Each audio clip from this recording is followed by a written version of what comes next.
I think we're just waiting for Jackson to get back. As soon as he says he's back, then we'll go. Did you stop this at all and restart it? I'm going to stop it and then restart it.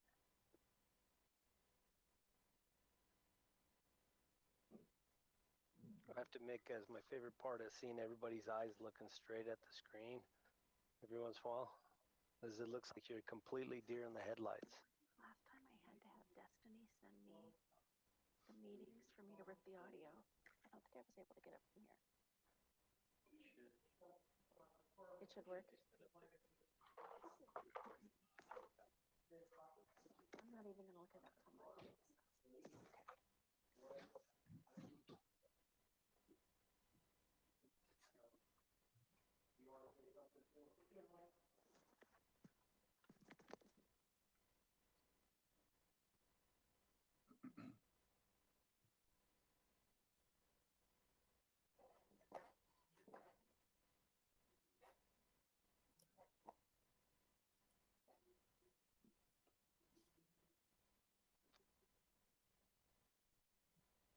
All right, guys, we're going to start the meeting for Thursday, May 7th, 2020, for the Planning Commission meeting, the regularly planned.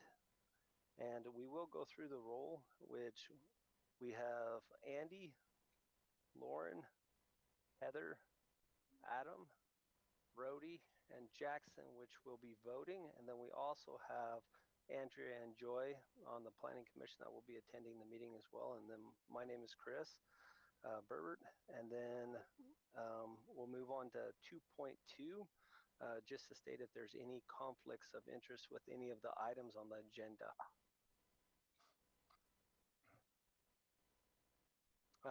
Hold on, Lauren, we're muted right now.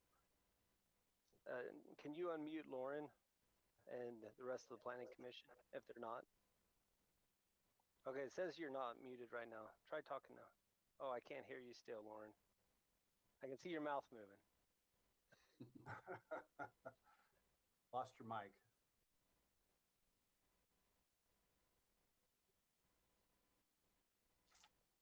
No.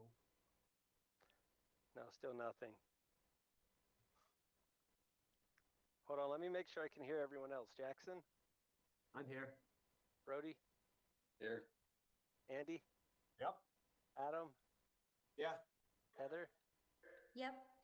So Lauren, you're the only one I can't hear. We'll be voting today. He's gonna get kicked off.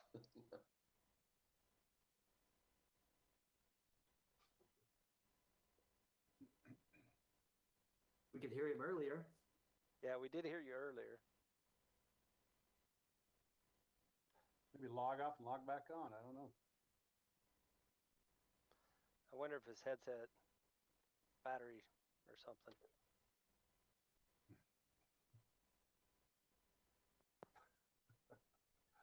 How about now? I can hear you, Lauren. You can hear me now?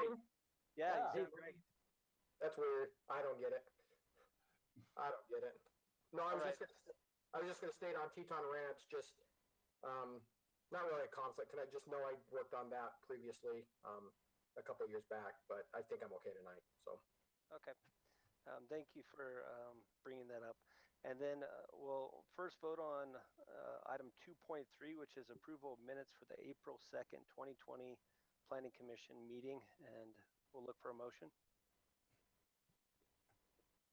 I'll make a motion. Go ahead. No, actually, I chaired that one. I probably should have made the motion. Go ahead, Okay. Heather. I'll make a motion to approve item 2.3. Okay, motion to approve, and all in favor? Aye. Any opposed? All right, then we'll move on to the administrative items with item 3.1, which is on for a public hearing, which was open on.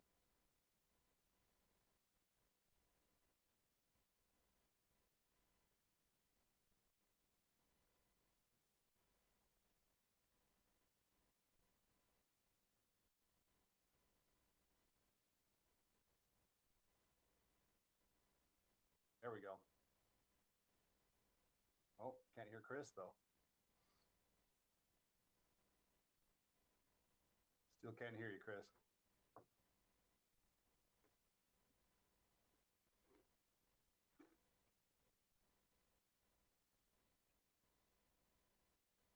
unmuted.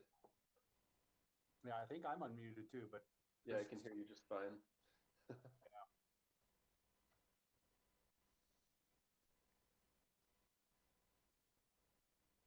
I think I'm back. Yeah, we can hear you, Jackson. yeah.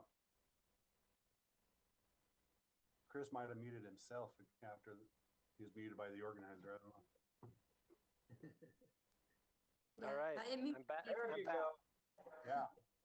I blame it on Lauren. It was his headset. So we're going to go on to item 3.1.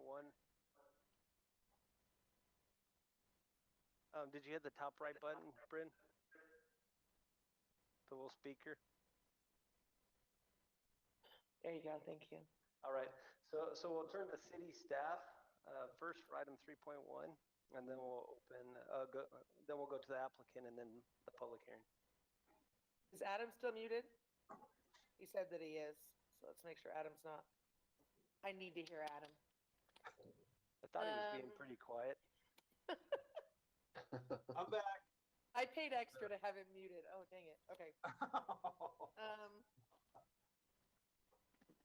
Now I can't control my PowerPoint. Hold on.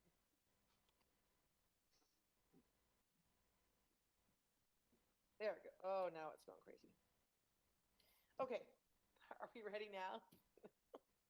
Item 3.1 is, oh, my pages are all out of order. This is the preliminary plat for a 30-lot subdivision. We have had this on 2 or 3 times. We had a few concerns. The applicant has addressed those. If you remember, we had an issue with there's an existing home there to the west that had access through there.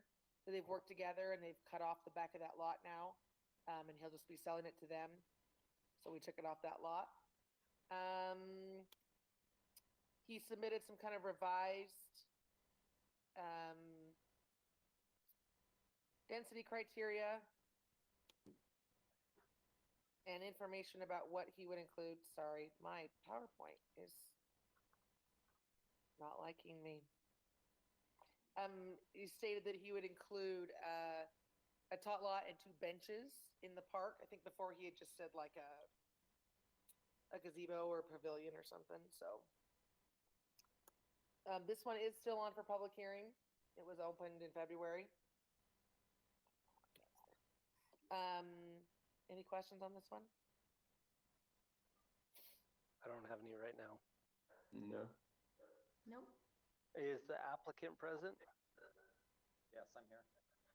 All right. Do you have any additional information, or maybe want to talk about addressing some of the concerns we had last time? So my memory was last time we got through all of the concerns with the exception of the right-of-way to the property to the west as far as the density calculations. So at least my memory was we just had our meeting to try and decide what would be best to do to figure out how we could maintain the access for the people to the west of theirs. And that's why after meeting with your city attorney and some other members of your city planning commission, we decided it would be best if we just sold that piece of property as raw land to them and remove it from the subdivision. So we have put that under contract. We initially were scheduled to close tomorrow on it, but the purchaser has asked us to extend that until next Tuesday. So we'll be closing next Tuesday on that piece of property and selling it to them. All right. Thank you so much. We're going to open the public hearing next and see if there were any items presented to us. And then we'll close that and turn to the City Planning Commission for comments at that time. Wendy, were there any comments on this item? Yes, we did receive one comment from James Oliphant. He has 3 concerns with the new development. Number 1, he feels that the proposed neighborhood entrance has limited visibility. Facing west are trees and a winding road. To the east is a slight bend sloping up. I'm worried vehicles exiting the neighborhood will not have enough visibility as they turn left, east. Since the city is mainly to the east, the left turnout of the neighborhood is probably going to be the direction the majority of the traffic goes. What are the plans to increase the visibility? will there be a dedicated right turn lane into the neighborhood when traveling west? Number 2, the neighborhood will increase traffic on Herriman Highway, which is a very narrow 2-lane road. This does not seem sufficient to handle the increased traffic from the neighborhood. Number 3, the residential mortgages and our residential. I don't know what that is. we're getting feedback from somewhere. That's my area. So she sent me your information. I do want to Anyway. call back to Is that Lynn Simmons possible? 925 I'd like to discuss it with you. Thank you. Whoever's working on their mortgage can mute their microphone. Okay. While finishing his, number 3, the increased traffic will adversely affect the intersection of 7300 West and Herriman Highway. Already there can be a line of cars heading west, waiting to turn left from Herriman Highway onto 7300 West. With added traffic traveling east from the neighborhood, will anything be done to handle the increased traffic congestion at this intersection? That is his comment. Let me check and see if we received any more in the comments. And I do not see any there. All right, thank you, Wendy. Without any additional comments, at this time I will close the public hearing and I'll turn to the Planning Commission for additional remarks.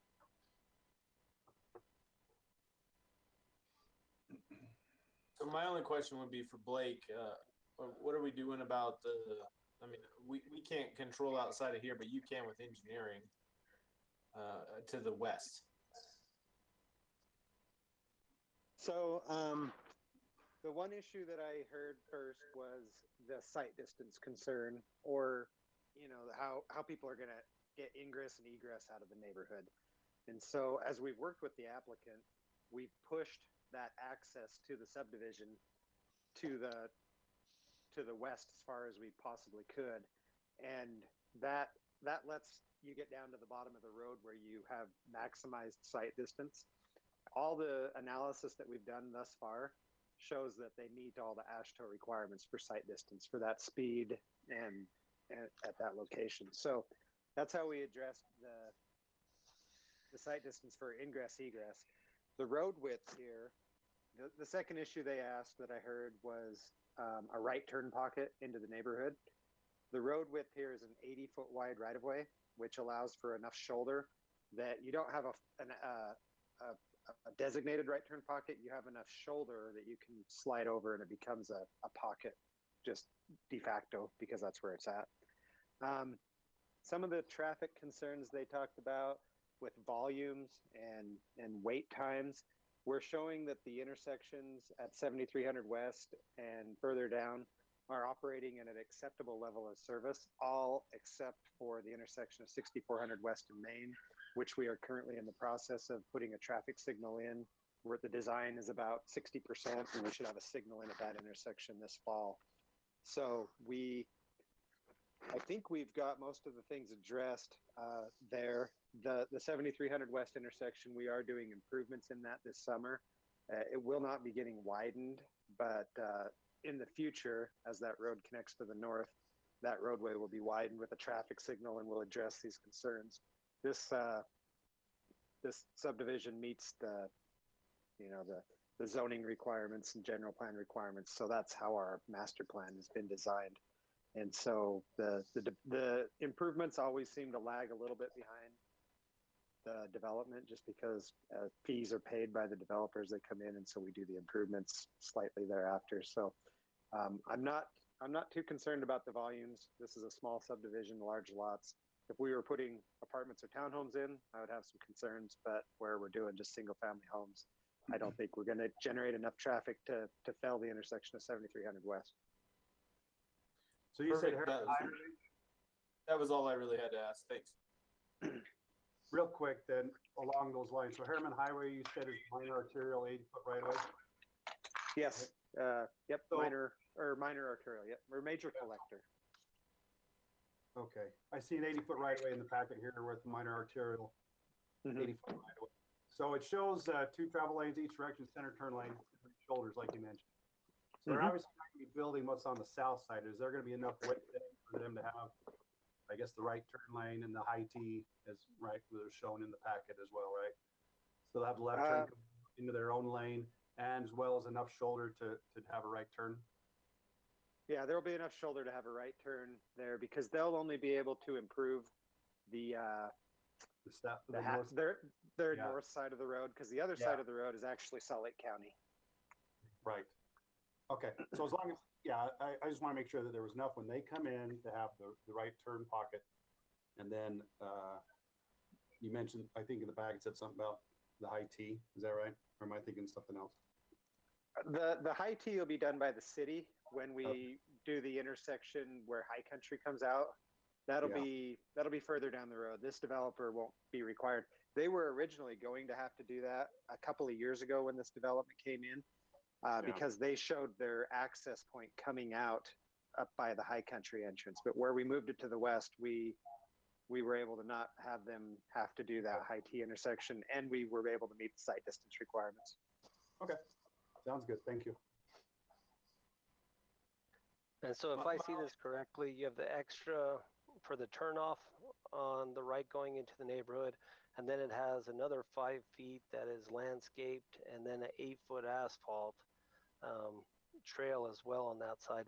So to me, it looks like they'll have at least another 13 feet, including these extra turn lanes that will give them clear sight. And so to me, it looks like it's pretty well done. Yeah. Plus they'll have the trail and all that stuff along there. Yeah, that's what I'm saying. 8-foot asphalt trail and a 5-foot landscape area. So. Yep. I think it looks good. The only thing I was going to say that we need to add, and it's close, but on number 7, it says no residential driveways shall access on a Herriman highway. I just want to say no residential driveway and accesses. No garages or things like that coming off of that. I think we need to have that on the plat. So I was just going to adjust that, but that's all I really see. The back fence. Huh? Yeah, no gates in that back fence. Yeah. Exactly. Yep.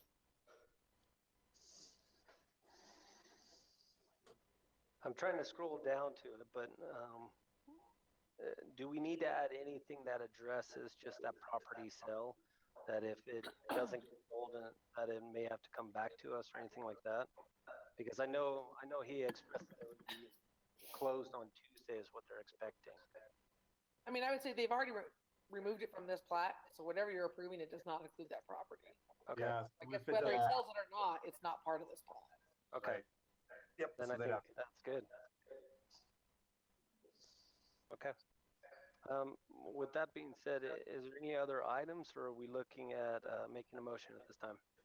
I'm ready to make a motion. Yeah. I'd like to make a motion to approve item 3.1 with staff's 26 recommendations, with an adjustment to number 7 to say no residential driveway or accesses shall access onto Herriman Highway, and that will be placed on the plat. A motion by Adam. I'll second.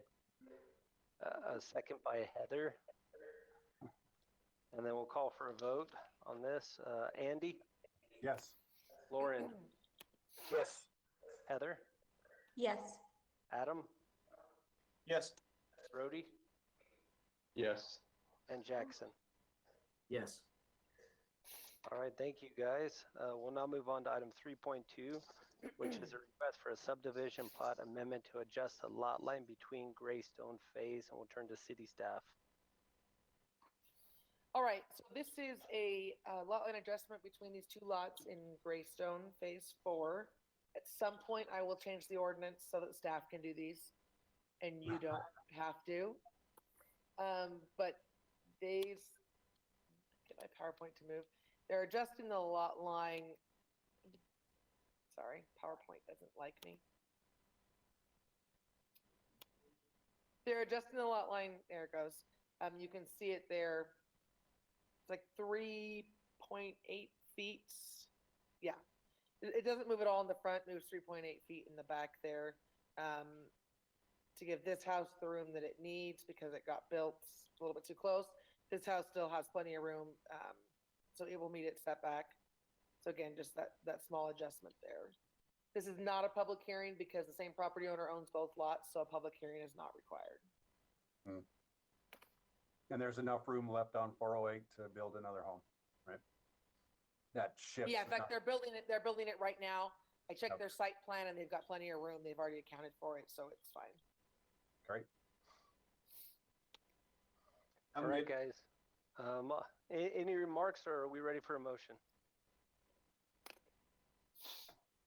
I'll make a motion.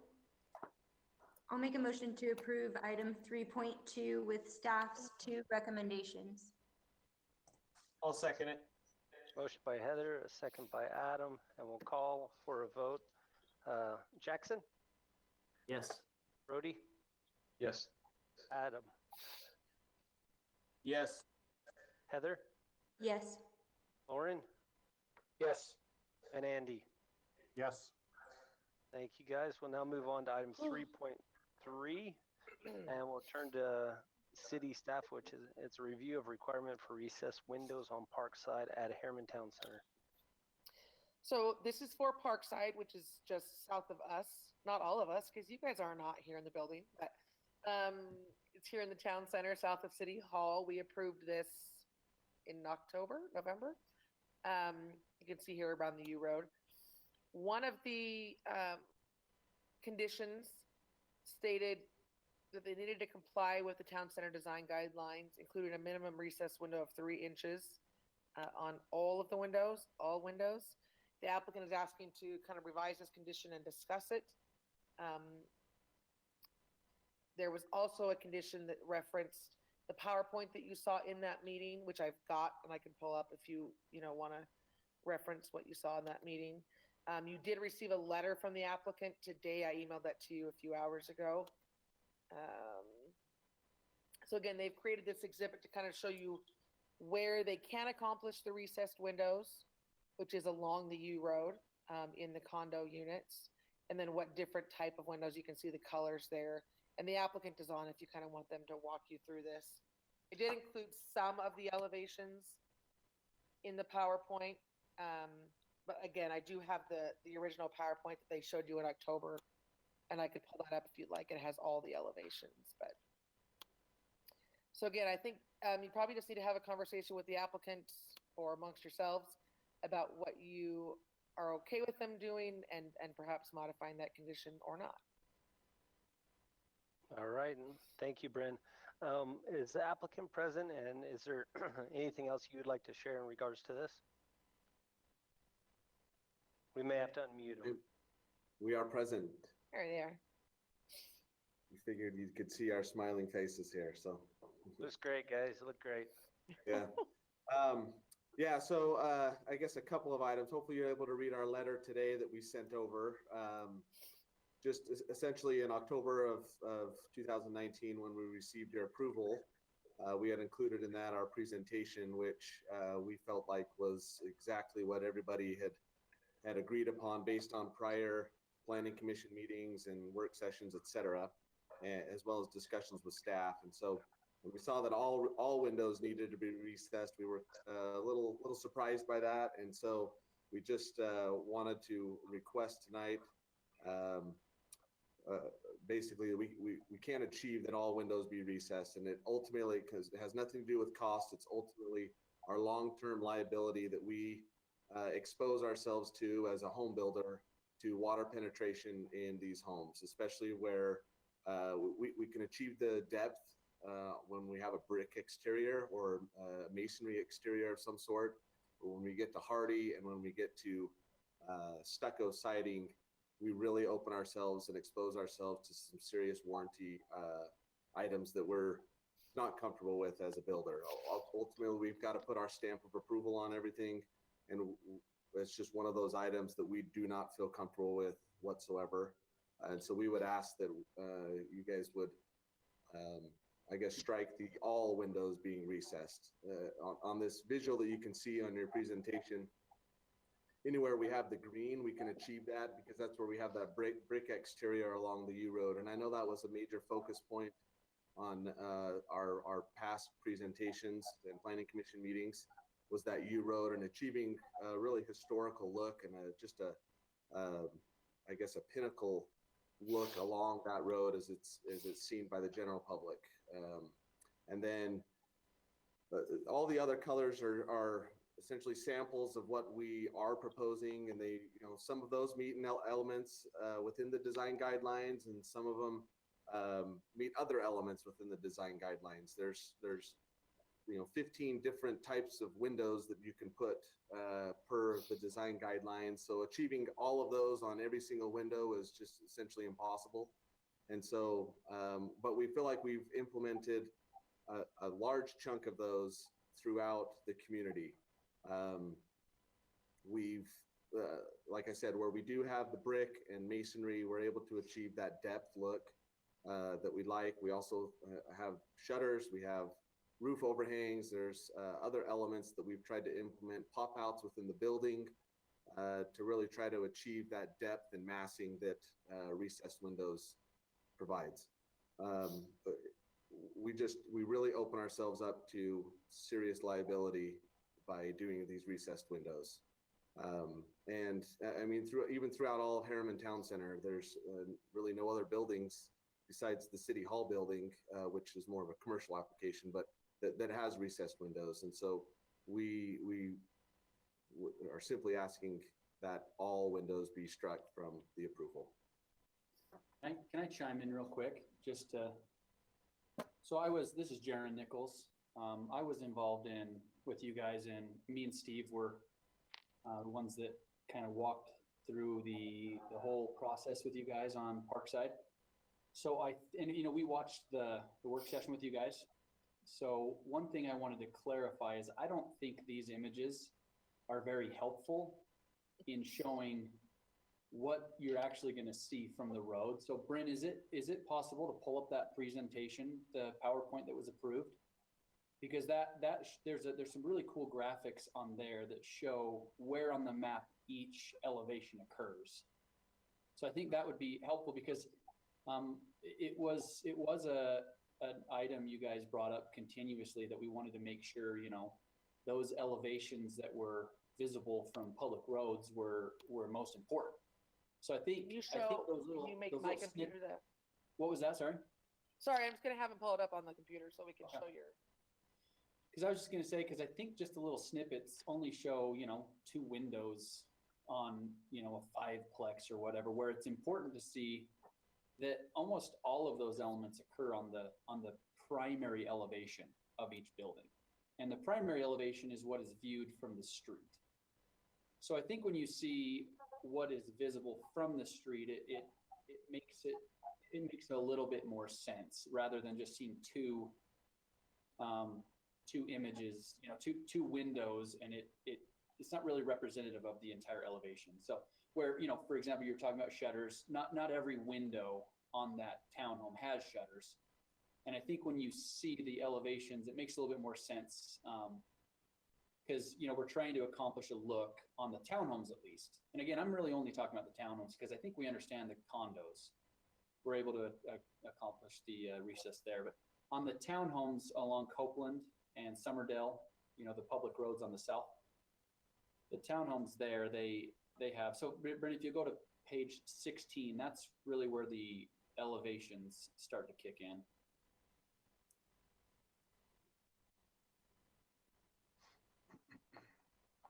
All right, so this just shows this is great. So you'll see in gray in the map below, that's those buildings that you're looking at with that the darker brick.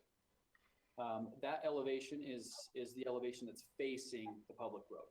So that'll have the brick and all the fancy architectural styles that we all decided were important to everybody. If you go down to the next one, Brent, we'll just kind of, you can actually skip that one. That's just kind of telling the different color palettes. You can go down one more.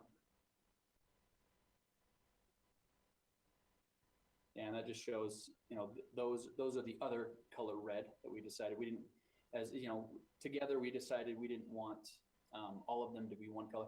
That shows, you'll see the red arrow down below that shows you, you know, if you were standing at the red looking to the side, that's the side elevation visible to the public. So all of the elevations of the condos that are visible from the street have that elevation on it. Has the brick, and then the pop out has that hardy trim. So the primary window situation is that recessed look that comes from, you know, the brick, and then it also has the extra molding around it that's pretty fancy. So if you Does scroll that down, include the two buildings south of that as well? yeah, the two buildings south of it are just a different color. That are on Herriman Parkway, but it's the same recess look and everything else. Exact same recess look. It's just the darker, the colored brick. Yeah. So the three, you'll see those three are, yeah. So if you go down to the next one, Bran, we'll start looking at the townhomes, and we'll see kind of keep going down. This is inside the plaza. You can keep going down, and that, you know, that just gives you another look at the condos from the side. So then these are the alley load style townhomes, where the front elevations, the garage is on the back side. So this is the primary elevation of that townhome that faces the street. So you'll notice there's the overhang above the window that someone commented on. There's some pop outs where the kind of the window is protruding away from the building. There are some shutters. But as you kind of see, each of these units are kind of their own different elevation, where we've got white hardy, we've got brick, we've got blue hardy that's board and bat, and we've got lap siding. So like I said, that to just snip out one of the pictures, it probably was misleading on our part. That in those locations along Summerdale and Copeland, for that building, you will see that elevation if you're walking along the public street. So if those windows, you know, you wanted to add a little bit of a depth through, I think we're comfortable with the thicker trim. I think if we wanted to accomplish that, we could definitely do something like that. If we go down to the next one. So in the middle picture where it's the brick there, you have an element of brick on some of these buildings, or pretty similar to that one, right? That's correct. Yeah, and if you go down, the next one it's a similar elevation style, but it's the garage front. And it'll just, this next picture will just show you where each different product type is. It's all right. So all of those in gray are the garage front, you know, the front of the unit. The front door is also on the garage side. So like you see there, it's a similar style. The windows styles, there's some of the overhangs, there's some shutters, and there's the brick component. So again, each unit was designed to look like a different building altogether, and it gives some style to it. We're really excited about these. Does slide 24 show the Copeland facing? Yes. Yeah. That really is probably the most important slide. Is if you go to that. So every unit that faces Copeland or Summerdale, those public roads, and you can zoom in after this and look at the sidewalks. Every unit along that public road has this. This is actually the entry to their unit. It's not on the garage side, it's on the side here. So this, as you can see, the same combination. So all the end of all of these? Yeah, that's correct. All the end of all the gray ones, all the way along there. They all have that front elevation. So it's not a side elevation, it's a front elevation. And those are the windows, you know, again, it has a combination of the different styles where we've got an overhang on the great room pop out. So so anyway, I guess the moral of the story here is there's more of a variety in the elevation that makes the windows different. We didn't want all the windows to be different because we think the different characteristics give or emphasize or help whatever part of the building you're looking at. So again, Jaron, do you mind if we go back to slide 23 for 1 second?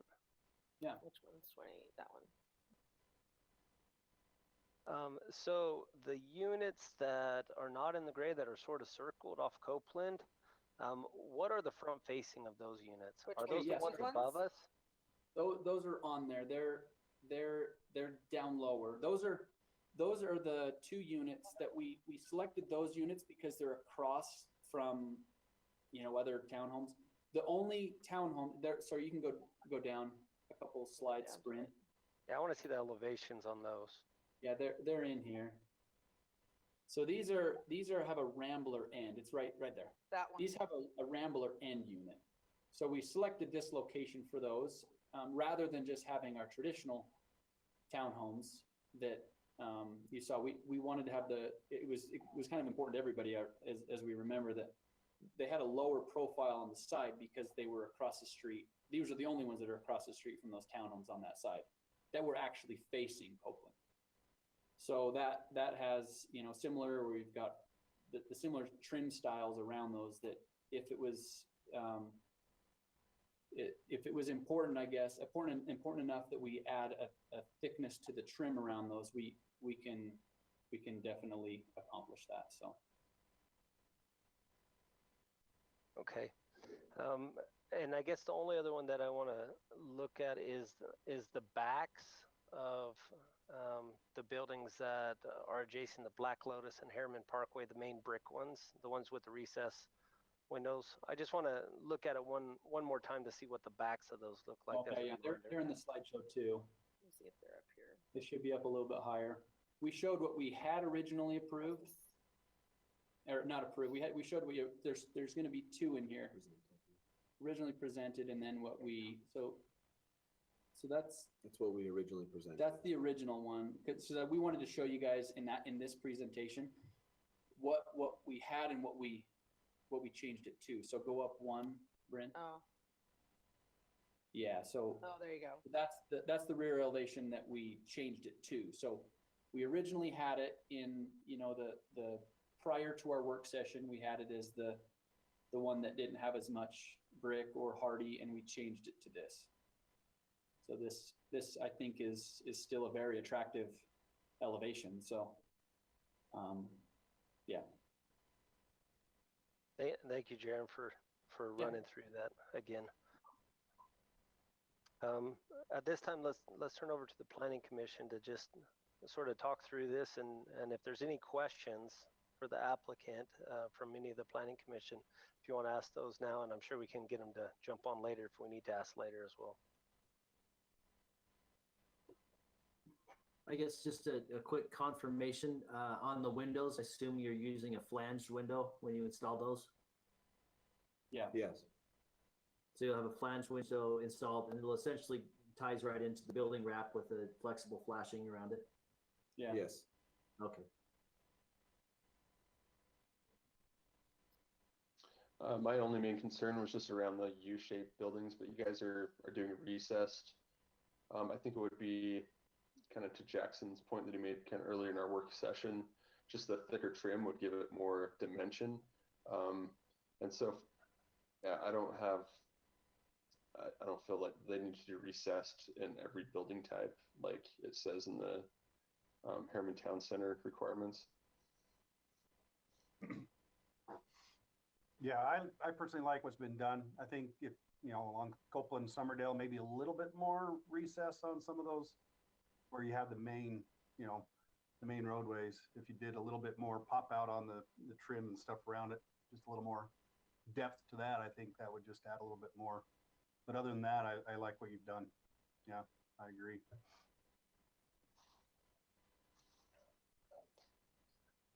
So at least trim, get a thicker trim at the hardy. Then also at the especially at the the stucco. At the stucco locations, if you go with the deeper trim, we'll get some better shadow lines. Yeah. That'll help things pop a bit as well. Yeah. Yeah, I think I'm good with just having the recess windows against the U. And then I think also on the main roads is where it's important too.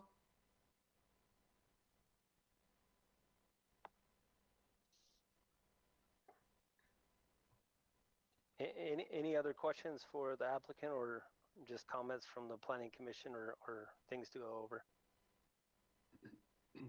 All right, and then I'll thank the applicant, and I would tell you to go sit down, but you don't need to. We are 6 feet apart here, if you can't tell. The depth perception, it throws it off a little bit, but okay, we'll say you're 6 feet apart. Um, so just from the perspective of the Planning Commission, what are some of your thoughts? Because obviously in the work meeting, our big concerns were Black Lotus, Herriman Parkway, and Copeland. I feel comfortable personally with Black Lotus and Herriman Parkway with the recess, with the look that they have. What are the thoughts from the Planning Commission on those items?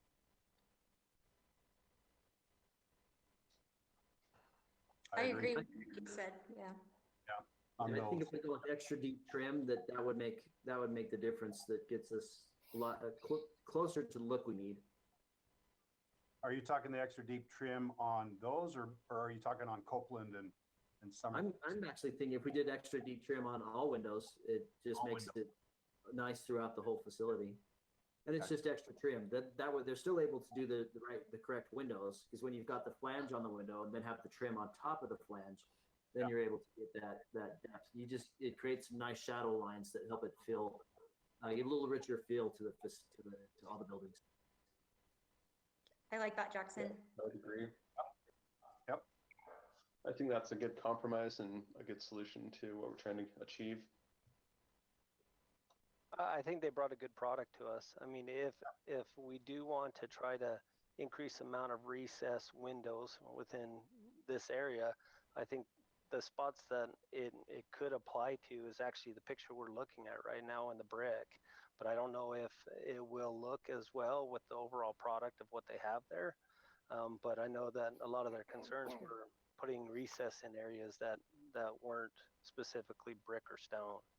And so that was the only other thought I had. Obviously, I'm not an architect, and I don't know the overall aesthetic look of how that would change it without seeing it.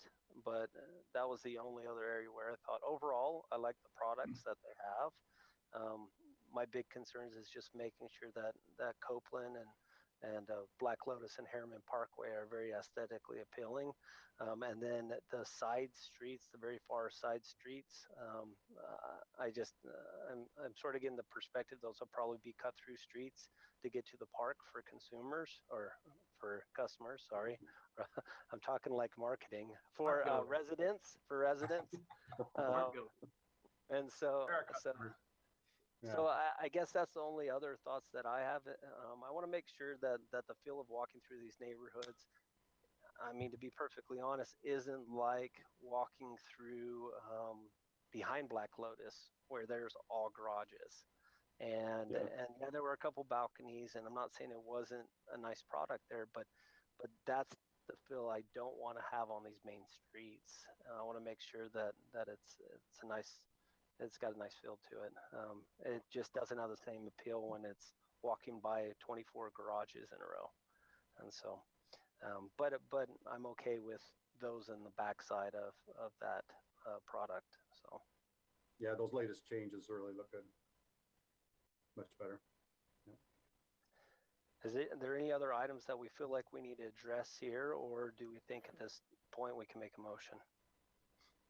And I would just speak for the applicant and say, be very specific if you can when you say whatever it is you're going to say.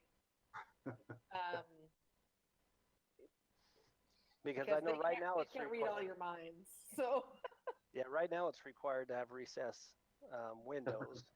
Right now it says all windows need to be recessed. So you just need to figure out how you want to either change that phrasing if that's what you want to do and say only these windows need to be recessed and whatever. Is it fair to, wonderful job. Yeah, I would say it should be fair to say that we recess all windows with the brick, or stone. Yeah. Right, and then. Which that would bring some of the product into Copeland and other areas if that is what we say, though. That would. So is that the intentions that you're looking at, Andy, or can I take a stab at it? You can, but I do have one question left, or one thing that I'd like to get the opinion of you guys on. So can we go back to the image with the side view of pretty much the corners of Black Lotus and Herriman Parkway? get back there.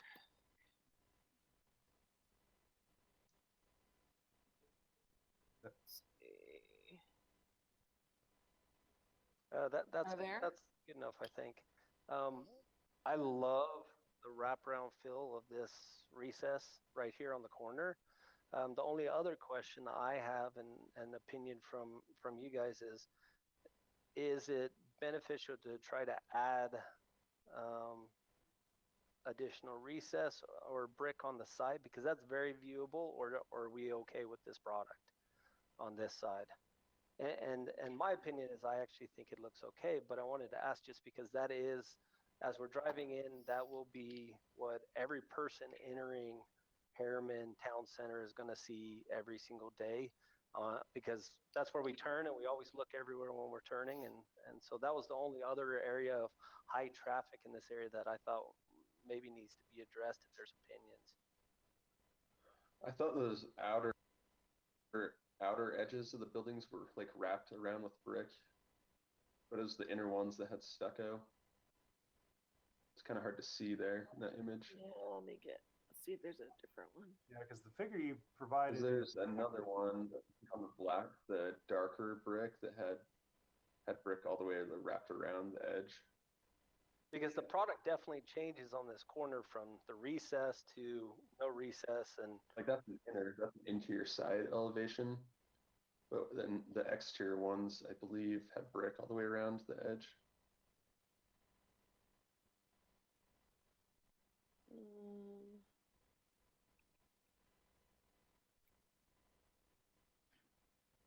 There were, yeah, I know that, yeah, were some. I know there's some in our packet. It's like page 52. Because right here, if you look at it, this is the view every time we turn the corners we're going to be catching. Right, that's all around the corner. And so when we talk about recess, are we okay with the look of the recess? Because I'm really pleased with on Black Lotus, and as it goes around Herriman Parkway, this is the only area that I have any questions about at all with the recess. And I would say those taller windows at what I assume are bathrooms behind those are recessed because they are in the brick. So I understand some of the reasoning. In the middle, right? I understand some of the reasoning of why it looks like this. It's just I'm wondering more of what your guys' thoughts are with this. I mean, right now we have recesses is asked to be everywhere, and so before we make a motion, this is really the one area that I question. Do we want to change the way it looks here with recess or windows, or are we pleased with the product on this corner? I just know we're gonna have people sitting in the middle of that area, walking around, parades park, people from the park, dog walking, cars driving. That's going to be a central point of when a lot of people are driving in and out of this area as well. And so that's the only area where I want to make sure we're as a body okay with it. So it looks like to me wherever the brick is, you're going to have the recess. So it is just that center where they got the, I guess that's hardy board there, right? It's kind of a pop around the building. Yeah, that pop out there. I'm okay with that if you put a little bit more depth on the trim around it as well. Because again, you can't really recess. And I don't know if you want to have all brick along that. Would be my preference. My preference would be all brick. And that wouldn't be mine actually. I like a little bit. I think it's too much brick if you have the whole side. Personally, if you got that popping out, I'm okay with that look because it provides a little bit of depth to it. I just think we need a little bit more depth around the trim if you're not going to recess those, which you can't do because you're on wood. You're not on a masonry. That's my opinion. I like it. Just put a little bit more trim around the windows on that pop out.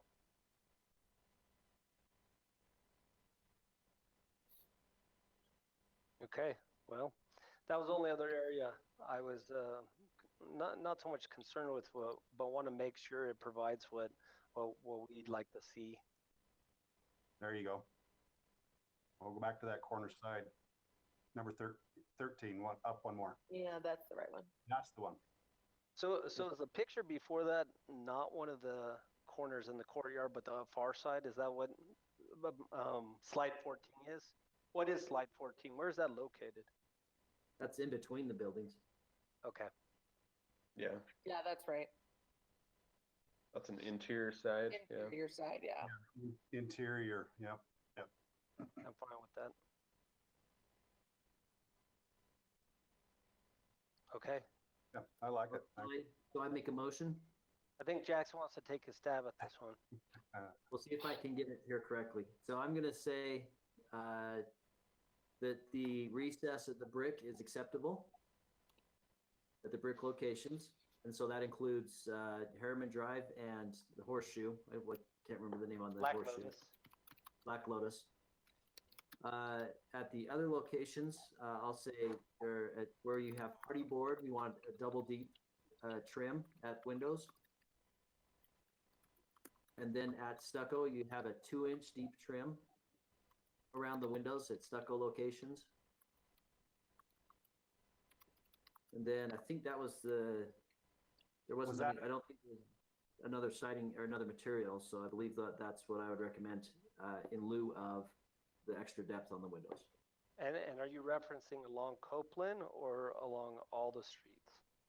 I'm going to say along all the streets that they just do the 2-inch deep trim at stucco locations and a double deep trim at hardy board locations. So are you saying the main exterior streets or the interior ones also? I'm saying all. Okay. So interior and exterior. Make sure everybody was aware of that. Yeah. Okay. Motion by Jackson. I'll second that. We'll take a second, if Adam doesn't mind, by Brody. Go for it. And then we'll call for a vote. Andy? Yes. Lauren? Yes. Heather?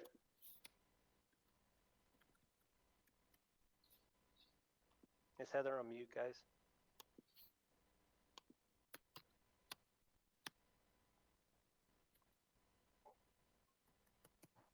Yes. Oh, there we go. I was on mute. Adam? Yes. Brody? Yes. And Jackson? Yes. Thank you. And Jaren and you guys, we appreciate your hard work on this one. Yes, thank you. Appreciate you. Thank you. Have a good night.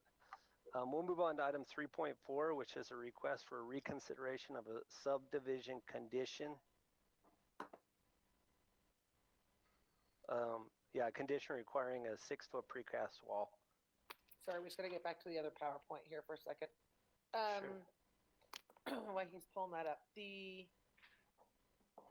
so this was the precast wall we required for the 7-Eleven subdivision a month ago, 2 weeks ago. Can you pull? Are you getting back to the other PowerPoint? Sorry. Yeah, we're in the other one. So the applicant had some concerns because there is an existing vinyl fence on some of the properties, not on all the adjacent houses, but on some of them. And the applicant had some concerns about removing those fences and whether the neighbors were kind of aware of what was going to happen. And so we did mail notices to all of those adjacent neighbors who would be affected by the fence. And we did receive several emails back. I think Wendy can go over those, but we've angered PowerPoint now. You did get an email from the applicant this afternoon, and I also included his original email and some pictures in the packet. So if we can get this up, there are some pictures and stuff here we can go over. But again, essentially, I guess their request, and maybe he can clarify it better than I can, is just to make sure that the neighbors understand that their existing vinyl fences would need to be removed and replaced with the precast wall, as is required, like we talked about, by the ordinance. Ren, do you mind just sharing what 2 ordinances sort of apply in this instance just to the public? Yeah, let me get to my. Right here. because as the planning commission, a lot of our decisions are based off of the ordinances that are requirements, and so for us, All of your decisions are, Chris. yes, all of them. so once an ordinance is in place, that's really a requirement for us, and it has to go through city council if there's going to be anything in opposition to those ordinances. Yeah, so there are two different sections in the fencing ordinance. One of them states that a 6-foot precast wall shall be installed between residential uses and commercial uses. So that specifically talks about uses. The second part of that says a 6-foot masonry or precast wall is required between commercial zones and agricultural or residential zones. So that one specifically talks about between zones. There needs to be a 6-foot precast wall. So that is what you required as part of this subdivision when we approved it originally, is a 6-foot precast wall to be built on the south side and the west side adjacent to that residential zone where those homes are.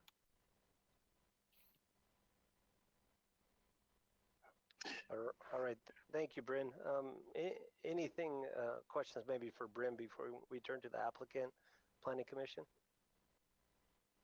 All right. Then we'll turn to the applicant for any additional remarks.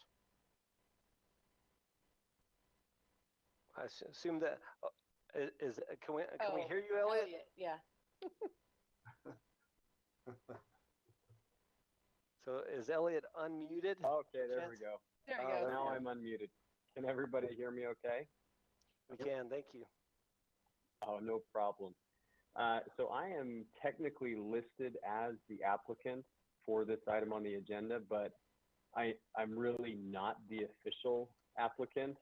Bryn knows what I'm talking about. So as you may recall from this planning commission meeting a little over a month ago, we actually since then have purchased what will be Lot 1. We're pretty close to recording that plat. So Lot 1 is where the 7-Eleven will go. So this requirement was placed on what will be Lot 2, which is owned by the group that we bought the property from. So Paxton Guyman, as you may recall, he was at that planning commission meeting with me. And so this request came from them and his business partner on this property, James Doolin. So I don't know if Paxton or James received the invitation to this. I'm actually on this call because in another 2 more items down on the agenda, I'll be talking to you again. But I thought I'd chime in on this one since my name is officially on there as the applicant. But if James or Paxton are on the line, I'll defer to them for further explanation. All right, thank you, Elliot. You're welcome. Do we Paxton see? was on earlier, but I don't know why he's not now. He's not showing on the list. Yeah, he was on there a little while ago. Well, I'll do my best to represent just so we can keep things going. I've had some correspondence with Paxton and James on this. And Bryn, did you mention that you forwarded that letter with pictures? Does everybody have a copy of that Paxton prepared? Okay, I see everybody shaking their head. I did forward that, yeah. And okay, right so here. yeah. I threw it in here. Okay, so I think the concern is, as was already articulated by Bryn, there's 2 conflicting ordinances, right, where double fencing isn't allowed, but yet this requirement was placed for the reasons already mentioned because of the differing zones. Well, there's an existing fence there, and so to meet the code, they would need to put up another wall, a precast fence, if you want to call it that, which would be in violation of another ordinance when there is I think it's a matching tan colored vinyl fence that surrounds the their south and west property line. And another challenge that goes along with the requirement to put up a precast wall is who then becomes liable to repair any existing landscaping. As you all know, there's sometimes expensive landscape features on the other side of fences.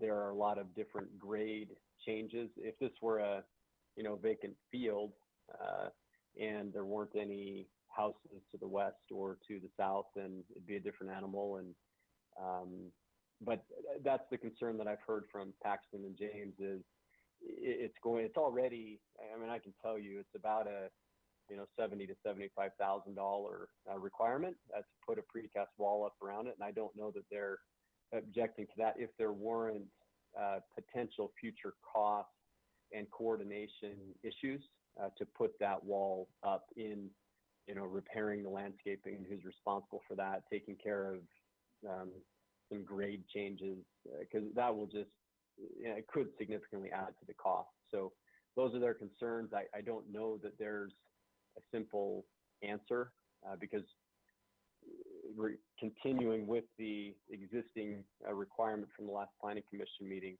would put them in technical violation of another ordinance if they didn't take the existing fence down. So Paxton or James, if you have chimed in since I've been talking, if I've misrepresented in any way, if you want to add to or take away from what I've said, feel free. Do you see them on now, Bryn? Are they? I don't. All right. Well, hopefully I represented their interests well enough. Okay, thank you so much, Elliot. You're welcome. Maybe if they jump on in a minute, we might give them a couple minutes to see if they have anything to add. But at this time, let's turn to the Planning Commission for any remarks or thoughts on this item. Just one quick question. So the residences, when they came in and built these homes, Bryn, I'm assuming the ordinances were the same. I know at times ordinances change and whatnot, but those were the same ordinances. That is a great question. How old is this ordinance? Yeah. The ordinance is older-ish, but these subdivisions are both could potentially be older-ish than that. These subdivisions are about 10 years old, right. 10 to 15. And we've always, by policy, required that precast wall, but it wasn't always in the ordinance, if you remember. So, I mean, we added it to the ordinance at some point so that it wasn't a question, but it has been commercial that whole time. So those residents would have obviously at least known that. Yeah, my understanding is, and you can see in the picture with the star, which you had up there a second ago, the red star where it showed the whole aerial view, is there's about 3 or 4 homes that do not have fences at all on the back of their properties. And I could be wrong, but my understanding is that they understood that there would be a precast wall and were willing to wait, while the other ones were not willing to wait because they were unsure of when it would occur. Yeah. The other thing that some of you may not remember is originally this corner, there was a proposal a long time ago, not these houses were in place, but to put multifamily on this corner. And they said they would prefer to have a precast wall and commercial, and that's why it's remained commercial. That's right. Yeah. So I know they knew it was going commercial. Okay, that's fine. I just want to make sure they were aware that that's what was happening, because again, our hands are tied, like we talked about. We can't do anything with the ordinances. We can't. The only thing I want to make sure, that is addressed in this, because I know on Herriman Boulevard, there's a precast wall already on the north side. Just making sure that on this west side, it connects to that precast wall. I don't think we ever talked about that previously. Connects where? Let me think about it. There's a on precast Herriman wall. Parkway. Yeah, Herriman Boulevard. Herriman Boulevard. Boulevard, sorry. Yeah, just on the northwest corner. I don't remember how far that goes out, but I think it goes all the way to the end, but I don't remember, but we definitely wanted to connect. Yeah. We said that in the original motion. We did? Okay. Okay, I just couldn't remember then. Or I know I remember referencing it. Yeah. I don't think there's, I mean, we can talk about this more if you guys would like to, but I think between the 2 ordinances with the double fence where it's not allowed and then it's a requirement for zoning to have a precast wall between commercial and residential, I think we're really at a point where a motion needs to be made. Yep. Hey, Chris, did Yes. you want me to read some of the email? some of Oh, the sure. emails that were received, Yeah. or just provide Yeah, a I brief know. summary? Maybe just a summary because Okay. this is not on for a public hearing, but we did ask for remarks from those residents. Yeah. Okay, and a few of them do have questions. We have one in favor, but wants to know if their fence is torn down, will they be compensated? They have also expressed that the other side of the subdivision has an 8-foot fence, and they want to know why this one will only be 6 foot.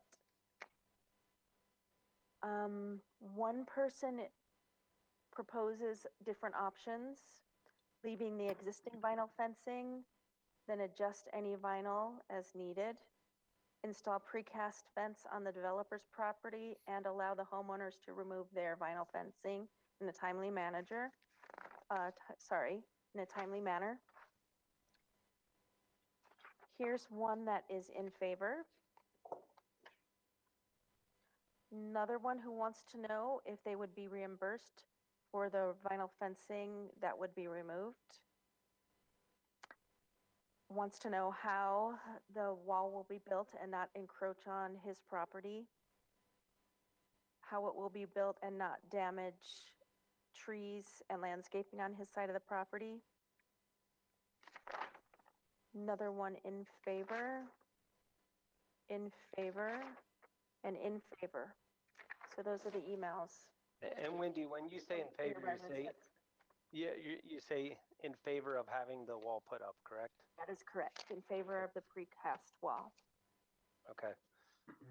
And there's 1, 2, 3, 4, 5, 6, 7, 8, 9, pretty much 9 houses that are adjacent to this property.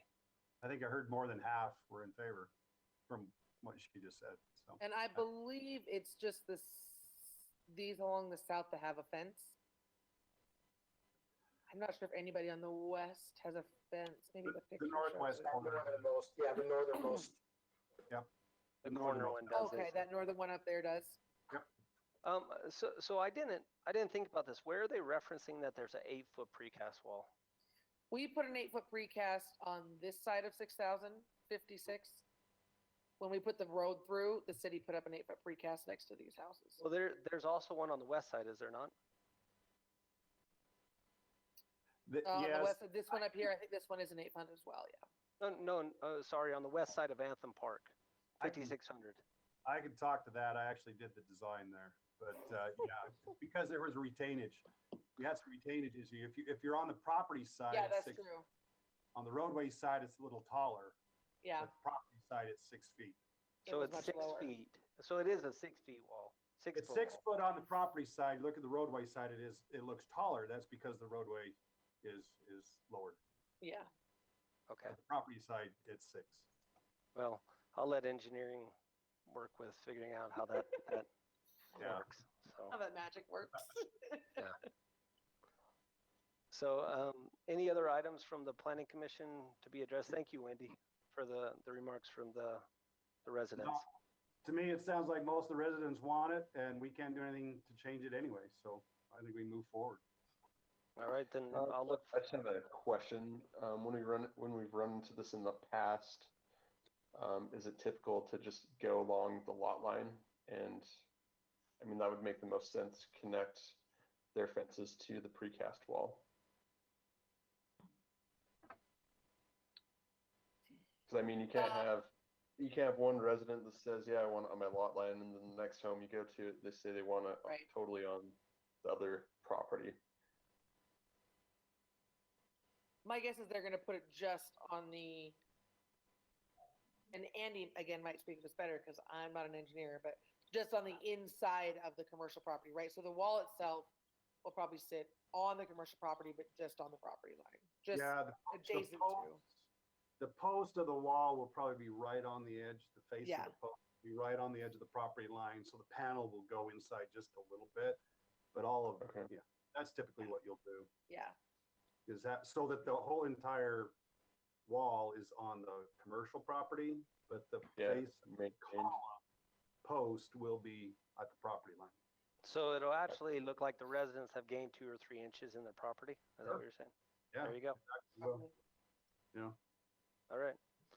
The only piece to that maybe I didn't quite get is I know on some of the requests from the owners, it sounded like 2 or 3 were talking about compensation for their fence, but I don't know if I fully understand their question because we're replacing fence. The fence is being replaced. Yeah, I think they want to be paid for the cost that they had to put up their vinyl fence, but we have no, that's out of our hands. Yeah, I would say it's out of our hands, but at the same time, is it, I mean, they've had the benefit of that fence up until now. Yeah. And then this new fence does the same thing that the old fence did. So I don't know if there's something to compensate there or not. It's actually a more expensive product too. Yeah, it's a The new better fence will, yeah, the new fence will be a better product. better product for them. So I guess they can work with the commercial development. If they want to keep the fence, they just tear it out themselves. And I don't know, there's one commented about timing, because I can understand they would want to have some privacy while they, but is that out of our hands to let them put up the fence and then have that resident have to take out on their own? I don't know if that's something we can do. I think it probably needs to be done at the same time just to make sure that it's done. So, but and I think the applicant's the one that needs to take care of all of this. I mean, I think we just say what the ordinance is and move forward. Yep. Okay. So let's look for a motion at this time. So I'm trying to word how to make the motion because I think we're denying the request. They're not really. I'm wondering, and I'm asking John Brams, and maybe if he's on the line, he wants to say this. If you even need to do anything. Yeah, I'm just gonna say the way you guys. John says make a motion. A motion to not change the previous motion.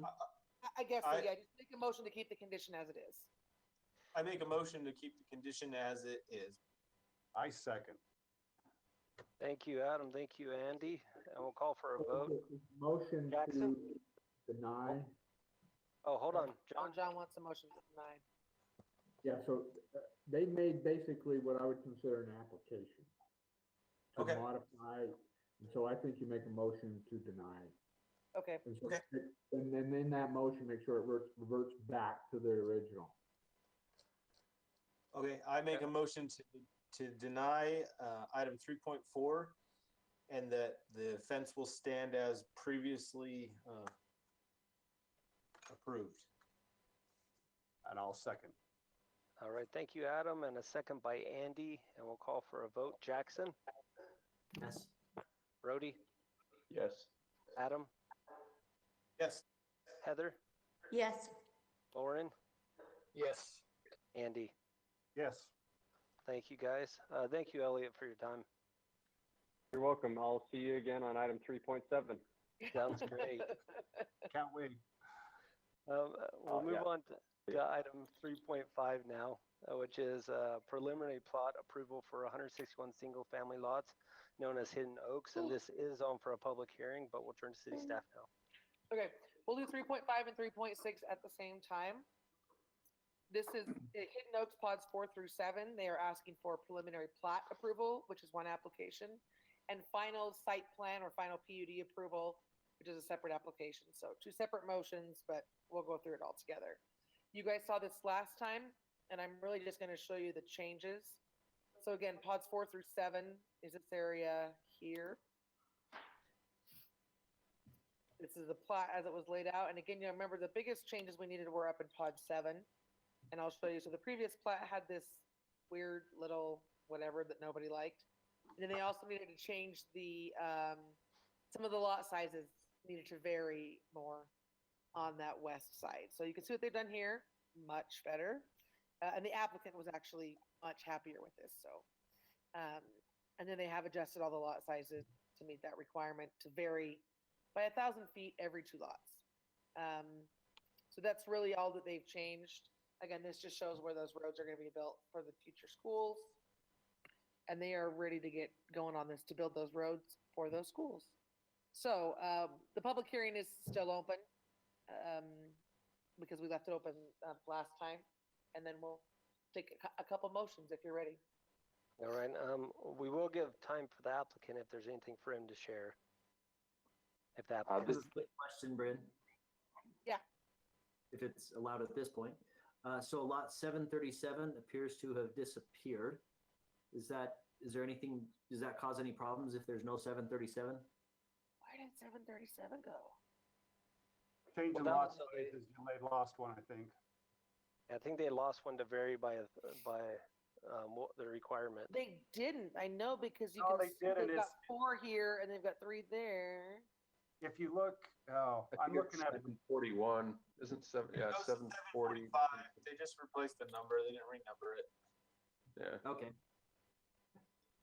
Oh yeah, yeah, I see that. There's no legal issues in not having a 737. That's my only thought. We'll make them fix it when they come with the actual plat. So real quick though, I'm seeing a discrepancy though, because I do see a 737. If you look at page 75 of the packet, it does show a 737, but 74 does not. I don't know. There's a preliminary plat on page 75 that does show a 737 with the, you know. Oh yeah, it has 737 on the open space. Yeah. And that's not open space. That's a lot they're selling So that's for a that is- seminary. So it really does need a lot number. So that really should be 737. So that is 737. Yeah. Yeah. Yeah. If it was, Seminary lot is 737. Okay. what- yeah. If it was open space, it would be a parcel, but it should be a lot number if it's just going to be a seminary building. So They made that one 737 then. yeah. So, okay, perfect. Okay, that works.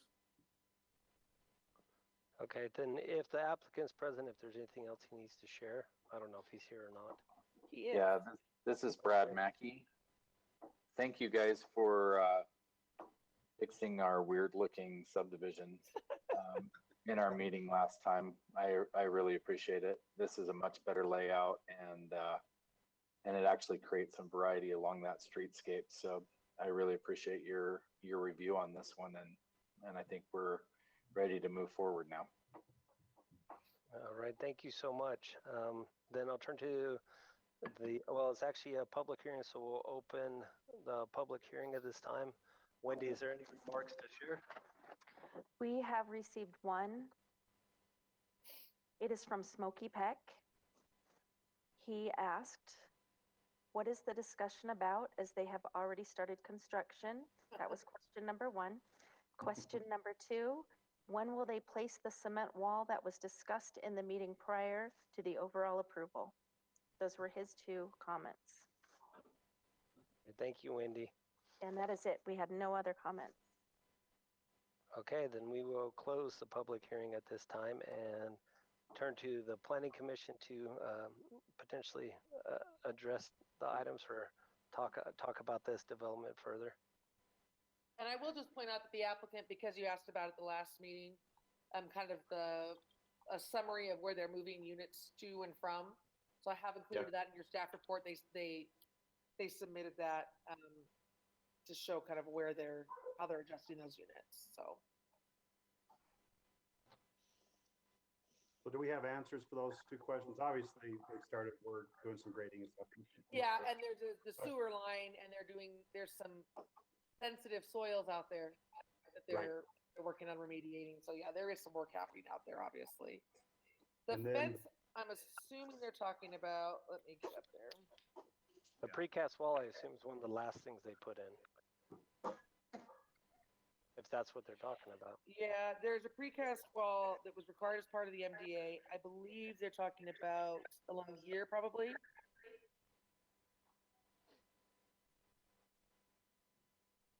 And the applicant might be able to answer when they plan on putting that in. You know, I don't know when they'll get to that phase, but I imagine they would do it as part of this phase. Yeah, I can answer that. We call that the hockey stick area. Yeah. The first thing we need to do is do the work on Butterfield Creek to get it out of the floodplain and submit a LOMAR for approval. And then there's a open space trail corridor between the hockey stick area and pod 5. So what we would need to do is make sure we are working with the city to do that trail corridor design and landscaping first, and we'd build the wall at the time we build that open space parcel which hopefully would come around the same time as Pod 5. But it could come later than Pod 5, depending on the Parks Department's timing on that trail corridor.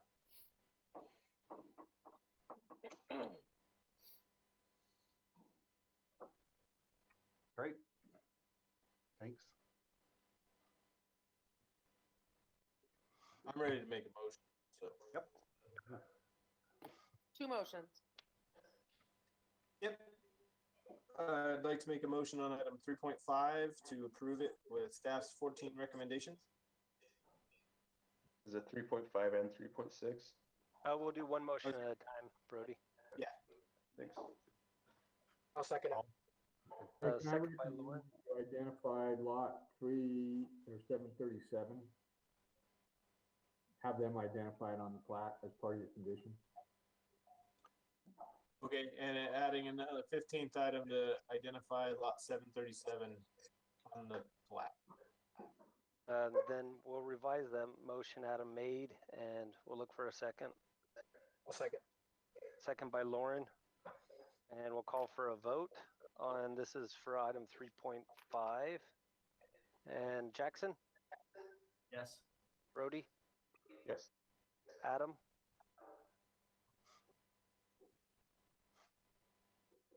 Yes. Heather, Yes. Lauren, Yes. and Andy. Yes. And then we'll look for a motion for 3.6. Approve item 3.6 with staff's 15 recommendation and number 16 to show 737 on the site plan. I'll second that. Motion by Adam and a second by Brody. We'll call for a vote. Jackson, Yes. Brody, Yes. Adam, Yes. Heather, Yes. Lauren, Yes. and Andy. Yes. Thank you, guys. Thank you, Hidden Oaks. Thanks, Brad. Thank you. Thank you. Thank you. Have a good night. And then we'll move on to item 3.7, which is a request for a site plan approval for a Mr. Car Wash. And All this right, is with Mr. Elliot Car again. Yes. I'm back. This is just next to the almost adjacent to the Slim Chickens we approved a little while ago. This is a horrible something that PowerPoint did to that landscape plan. But rest assured, there is landscaping. This is the site plan. So again, this is right at the corner of Anthem Park and Mountain View. And Blake did just verify to me that there is a sidewalk existing all the way up there. Okay. All the way up at the park. So they've got their landscaping as required. As we talked about, they'll be doing a sidewalk up the interior here, up to here, and then I think they're doing striping here, and then they have an ADA ramp here to meet their ADA requirements. Again, elevations. There's the colored elevations. Materials.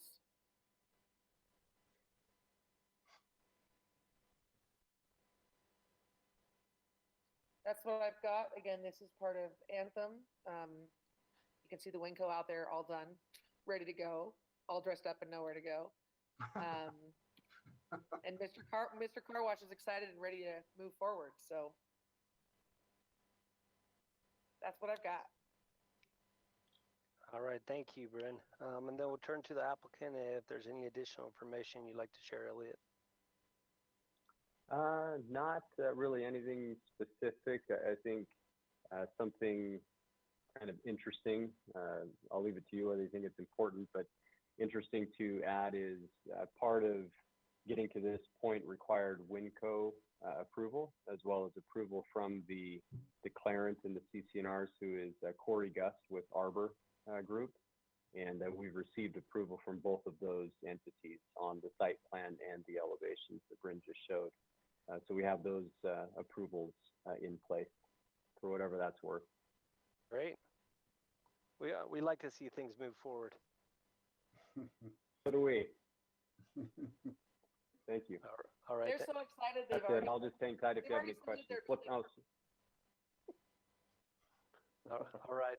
Are there any questions for Elliot before we let him get off if he needs Just a quick one.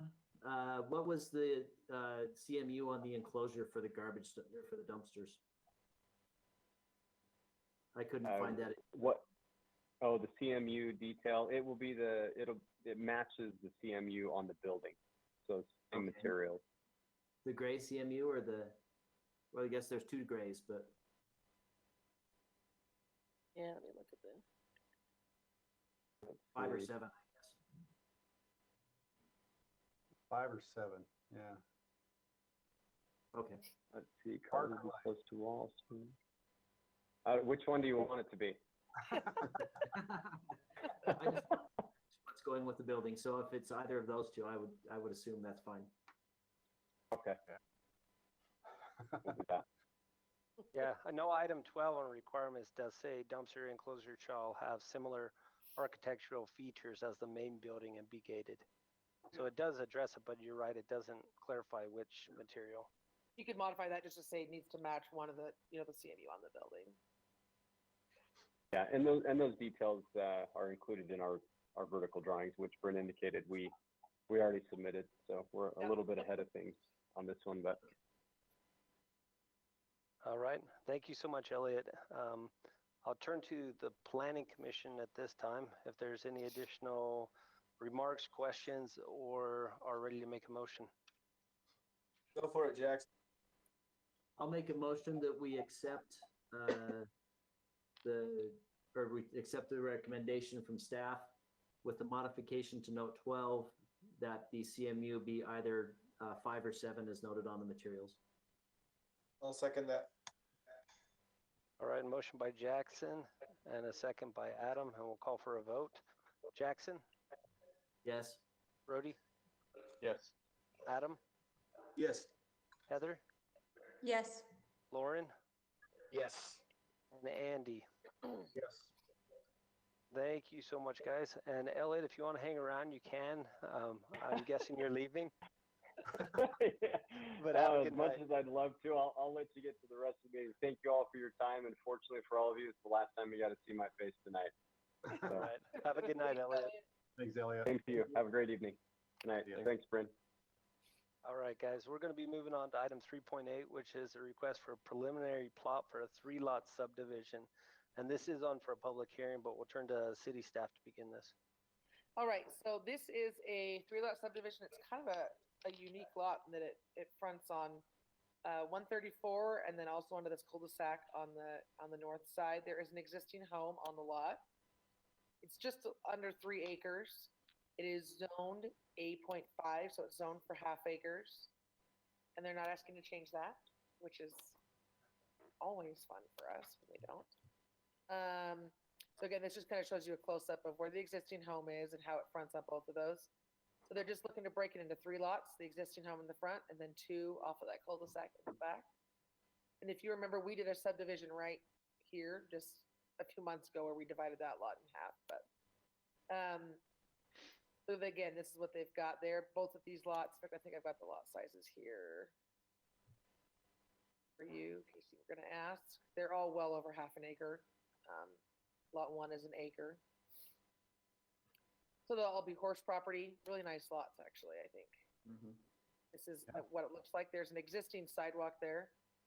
And so they will be doing kind of a modified cross-section because there's an existing sidewalk on this street without a park strip, and we've already talked to them about that. And that's all I've got. This is on for a public hearing. All right, thank you, Bryn. Is the applicant present? I am. All right, do you have any additional information you'd like to share on this item? Probably not. I mean, it's real easy, clear cut. It's just 3 big lots, and the existing home will stay. I don't think it's worth tearing down. It needs a little bit of remodeling, but it's pretty nice home still, and all the improvements are there. There's not much to do to it, so we're just trying to plat it so we have 3 tax ID numbers. So we can, break it up and sell it a little easier. So. All right, thank you. Do you mind just sharing your name as well? I don't think I Lynn. have that. Okay. Lynn Reynolds Walker. Thank you so much. All right, are there any questions maybe for the applicant at this time? No. All right, if there's no questions for the applicant, we'll just turn to the. I have one. Oh, go ahead, Jackson. Sorry. Just to confirm, I assume there are no easements for utilities going across lots from other lots? No, not when we check the PR. There's a standard easements that I think along the edge of the fence lines, PUEs. I can't remember if those are labeled on there, but there's not anything out in the middle that would restrict building a house or a shop, RV garage. There's no buried electrical lines running across lot 2 to get to 13360 or anything like that. That's just what I wanted to confirm.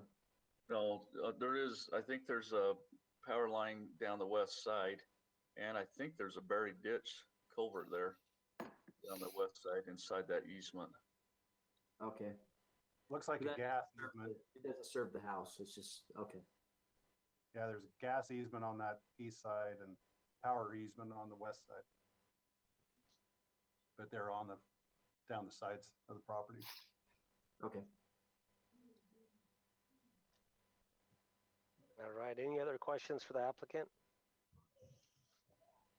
Well, I have a couple more. I just thought of a couple things. The water and sewer laterals are already stubbed on those 2 lots on the north end, which somehow something happened years ago, and I'm not sure how that happened, but those are stubbed already, so we don't need to go out in the street and cut the road. Or we've gone over that.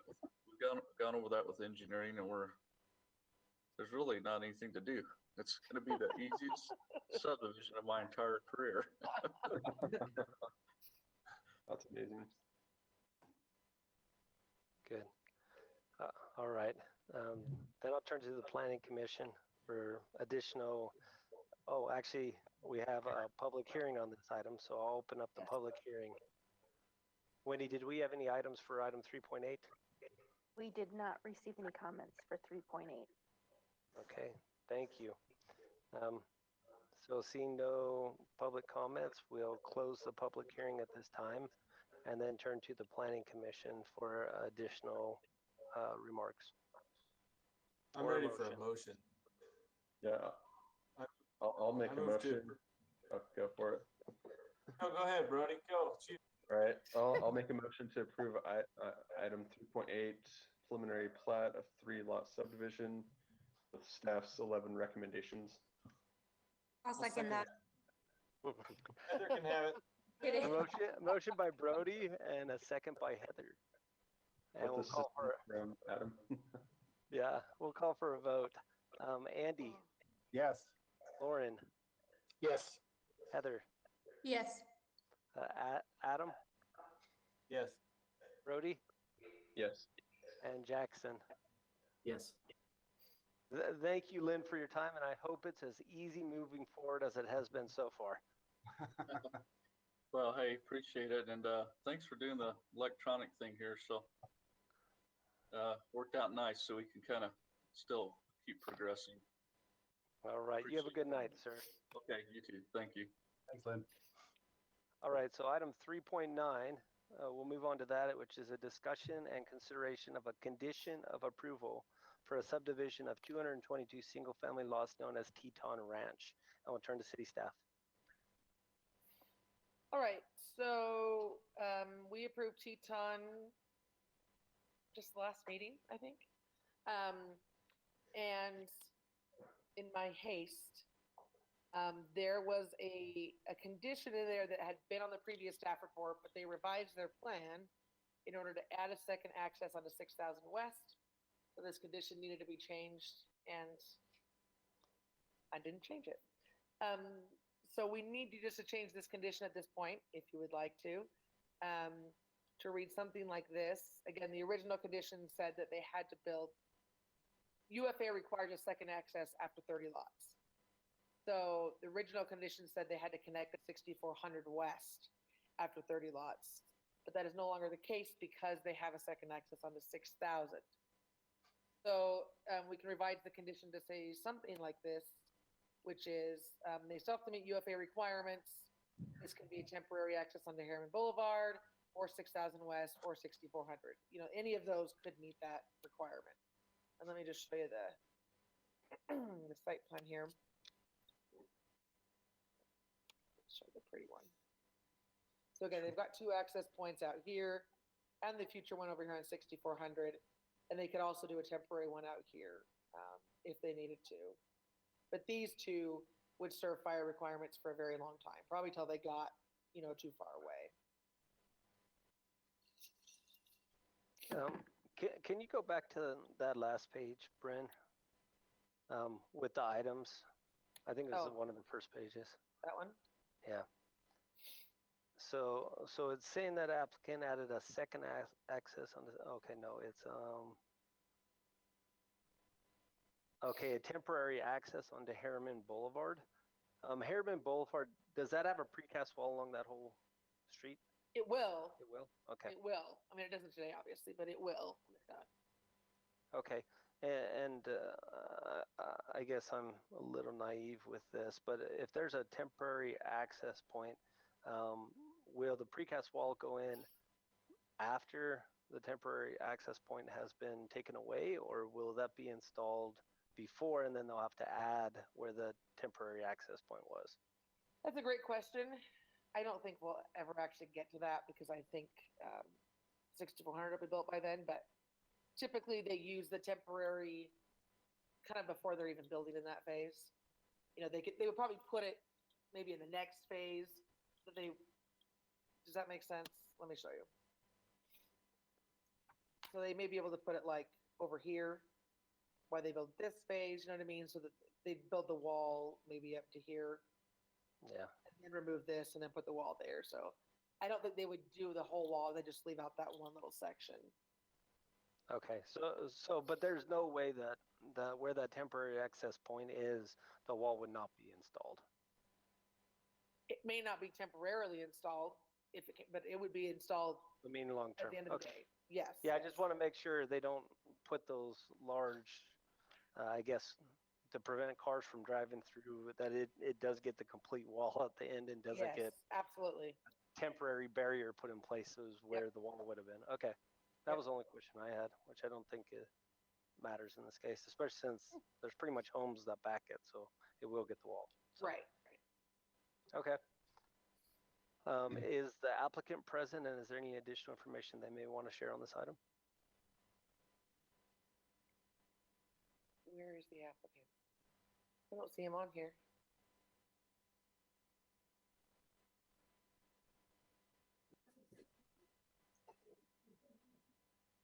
All right. Seeing if the applicant's not present, we'll just move on to the planning commission, and then just at some point, and I'll just say now, if there's any concerns with the planning commission with the applicant not being present tonight and moving forward with a motion, please let us know that. I don't have anything for this one. Okay. I just want to make sure we don't go through talking about it for 20 minutes or however long, and then just want to continue it. So I would was just say about making a motion. So yeah, I like for it. If you're going to make a motion, the only thing I would say is apparently third time's a charm, because when I wrote it in the staff report that you have in your packet, it says this can be a temporary access onto Herriman Boulevard or 6,400. And I still didn't talk about 6,000 West. So if you just want to modify that condition to say, again, it could be Herriman Boulevard, it could be 6,400 West, or it could be that second access onto 6,000 West. I like how you have it put into the PowerPoint, so don't change it so I can revise it, okay? Well, just read it that way. If you're going to make it, well. Yeah, keep it on that page. That's why I said don't change it. Yeah. Got it. I move to approve item 3.9 with staff's 20 recommendations with an alteration in number 17, that no more than 30 building permits to be issued on one access. The second access must be connected to meet UFA requirements before more than 30 permits are issued. This can be a temporary access onto Herriman Boulevard, a secondary access on 6,000 West, or construction of 6,400 West. I'll second. All right, thank you, Adam. And the second was Andy, correct? Yes. All right, we'll call Yeah. for a vote. And let's go Brody, Yes. Adam, Yes. Jackson, Yes. Heather, Yes. Lauren, Yes. and Andy. Yes. Thank you so much, guys. We'll now move on to the legislative items. With item 4.1 and 4.2 that will be addressed at the same time. I believe Michael's going to address it from the city staff, and then 4.1 is on for a public hearing. Yes, thank you. And as I mentioned in the work session, I'll just go ahead and present both the general plan and the zoning map amendments. And Bryn, I'm assuming you still have control over forwarding the slides. Is that correct? Yep. Okay. So this is just a general timeline that we like to use when working on these legislative items. As you can see, the applicant has been discussing this project with us for 2 years. They were been very patient. They really wanted to make sure that they were listening to the neighborhood and also to our city council, because they have proposed to address our concerns through a master development agreement. And so attached to your packets tonight, you've noticed that there is also a draft MDA. Of course, that is something that has to be decided upon by the city council, as well as the general plan and the zoning map amendments. Those are both legislative items. If the commission, following the public hearing tonight, decides to make a recommendation to the city council, we also discussed that you could make recommendations to any further amendments to the development agreement. We've also talked about the potential to have zoning conditions. In fact, the M1 zone that we'll talk about here in a minute has a couple of proposed zoning conditions to address some of the concerns we've already identified. So with that said, let's move on to the next slide. This is a general summary. The overall acreage for this project has shifted a little bit. I understand from the applicant, they've worked with a couple of different engineering firms. But you've noticed we've advertised that these are approximate numbers. We certainly will have a very hard number at the end when we make a final decision on this. But overall, it looks like it's about 26 acres. Technically, it's owned by Sunrise 3 LLC. The applicant is Nate Ship. He is a managing partner for that company. That you also are familiar with him for his work that he does with DAI. And we've been oftentimes talking about this as a DAI project, even though technically the property is owned by Sunrise 3. The general plan on this project is parks and recreation on the north end, and on the middle is single family residential, and on the south is open space. The zoning is agricultural. So you can see in this vicinity map, you can see the agricultural zone over all of it. So just next slide.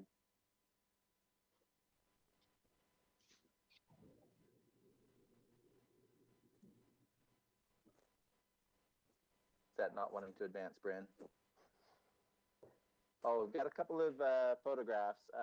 I've added these to the PowerPoint. So this is the site looking towards the south. This is from 118th. You can see Mountain View Corridor on the right-hand side. And you can see this marker that's identifying this natural gas pipeline, which runs all the way through the site. This is kind of a wedge-shaped property. And as the site moves towards the south, this gas line actually ends up on the easternmost edge of the site, down where the proposed storage units would be located. You can also see the power lines on the left. So we clearly have some very large utilities that are encumbering this property and making it difficult for, a variety of development. This is the central piece of the property. You can see the trail system that the city has recently constructed. The city approached DAI or the owners of this property about acquiring easement or access through their property. They were very willing to work with us, and you can see we've built a bridge and paved some roads or paved some trails that go underneath Mountain View. This property is proposed in the MDA to be donated to the city as is. You may recall at one time there was some discussion about doing some soccer fields as part of this open space. The community to the east was very concerned about the traffic and the parking that might potentially generate. And so that proposal is off the table. Right now, the proposal is to just donate the property to the city as is, and the city's intention right now is just to leave it natural, except for the trail connections that you can see in this photograph. Next slide. Again, this is that property looking to the north. So on the right-hand side, this is approximately where we'd start to see the indoor storage. This would be, personal storage. And then one more slide. This next slide is going to be looking towards the south, about from the same position. You'll be able to see the sound wall, which was erected because of the residential neighborhood. So as this property moves to the south, it narrows down into a real pinch point. And some of that southern edge or the tail of this project may not be very suitable for development or use as storage. General plan is on the left and the zoning map is on the right. Again, you can see in that little red cloud the three different general plan designations on the property. The change to the property, oh, that's fine, Brenda, you can go to the next one. The next slide is a basic land use proposal for the site. The north property would be an office area. Middle, again, is just open space. And then the south one is that self-storage area. And we'll look at that just a little bit closer in a later slide. So the general plan amendment is to go commercial on the north. And then the southern portion that highlighted in blue is light industrial slash business park. Now you can see that the acreage has recently changed. In the notices we sent out, I think it said 10.81 acres of commercial, but apparently on a more recent survey that went to 10.07.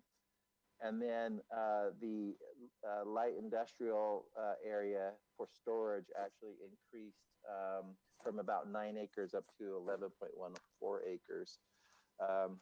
Next slide. Again, the C2 on the commercial side, and then the M1 manufacturing on the southern. Now, the reason for the M1 zoning request is that is the only zone that we allow RV outdoor storage. C1 zone does allow for indoor personal storage. But you'll see in the next slide that because of the encumbrances on the property, we have difficulty having indoor storage across all 11 acres. So let's move to the next slide, Bryn.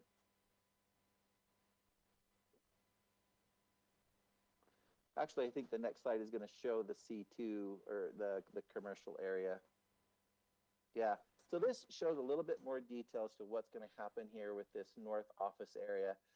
Currently, there is a city utility access road that goes north and south between this vacant property and the residential neighborhood to the east. It is proposed that the existing vinyl fence would remain, that there would be an 8-foot wide asphalt trail that would parallel that fence, and that the access road would be relocated further to the west. So obviously that would be a new access road, and that access road would also double as access to the office area. You'll also notice that there is no connections into the residential neighborhood to the east.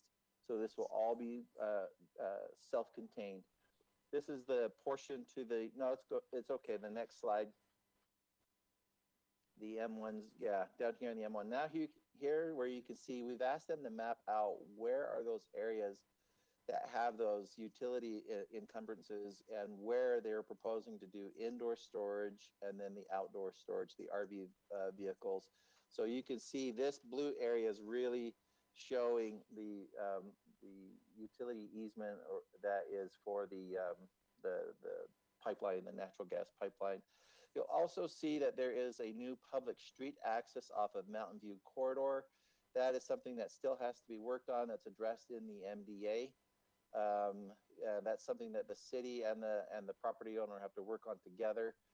Also, there is only an emergency access gate on the residential street to the east. So there won't be any through traffic. This is going to be a right in, right out access, of course, off of Mountain View corridor. And that'll be the only access into and out of this storage use in the future. So again, this is on for public hearing, and both the general plan and the zoning amendments are legislative items that the commission would recommend to the city council. So any questions about the project so far?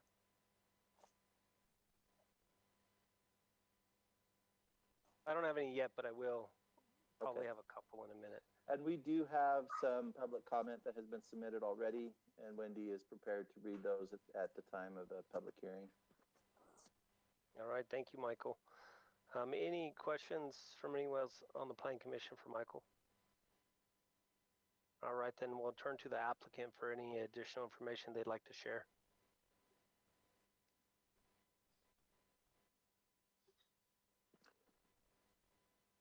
Do we need to unmute? I assume the applicant's the one with the split screen. Yes. Can you unmute Nate Ship?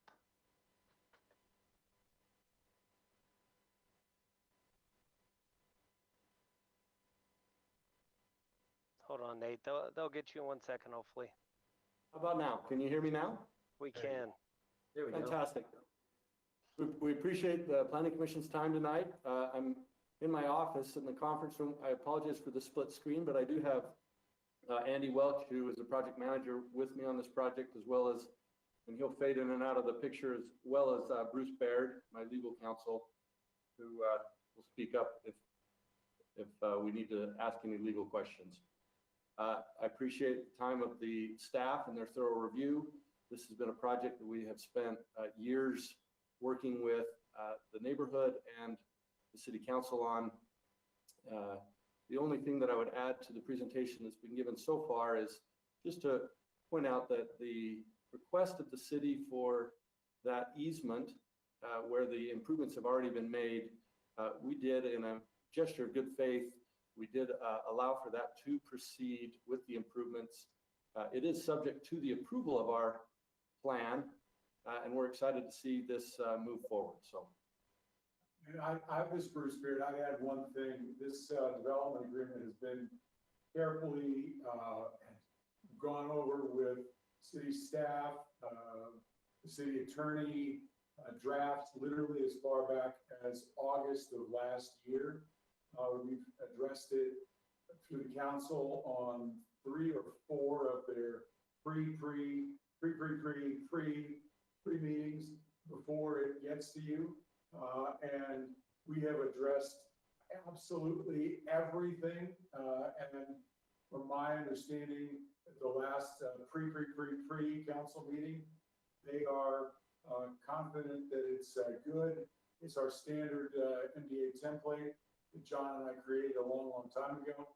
And we think it's ready for a vote tonight on a recommendation basis so that the city council can see it. If there's any details that you want to make comments on, we would, I think, beg you, since this has been around for more than a couple of years, as Mike said, to make those comments as part of your recommendation and either vote yes or no, but give us a vote tonight, please.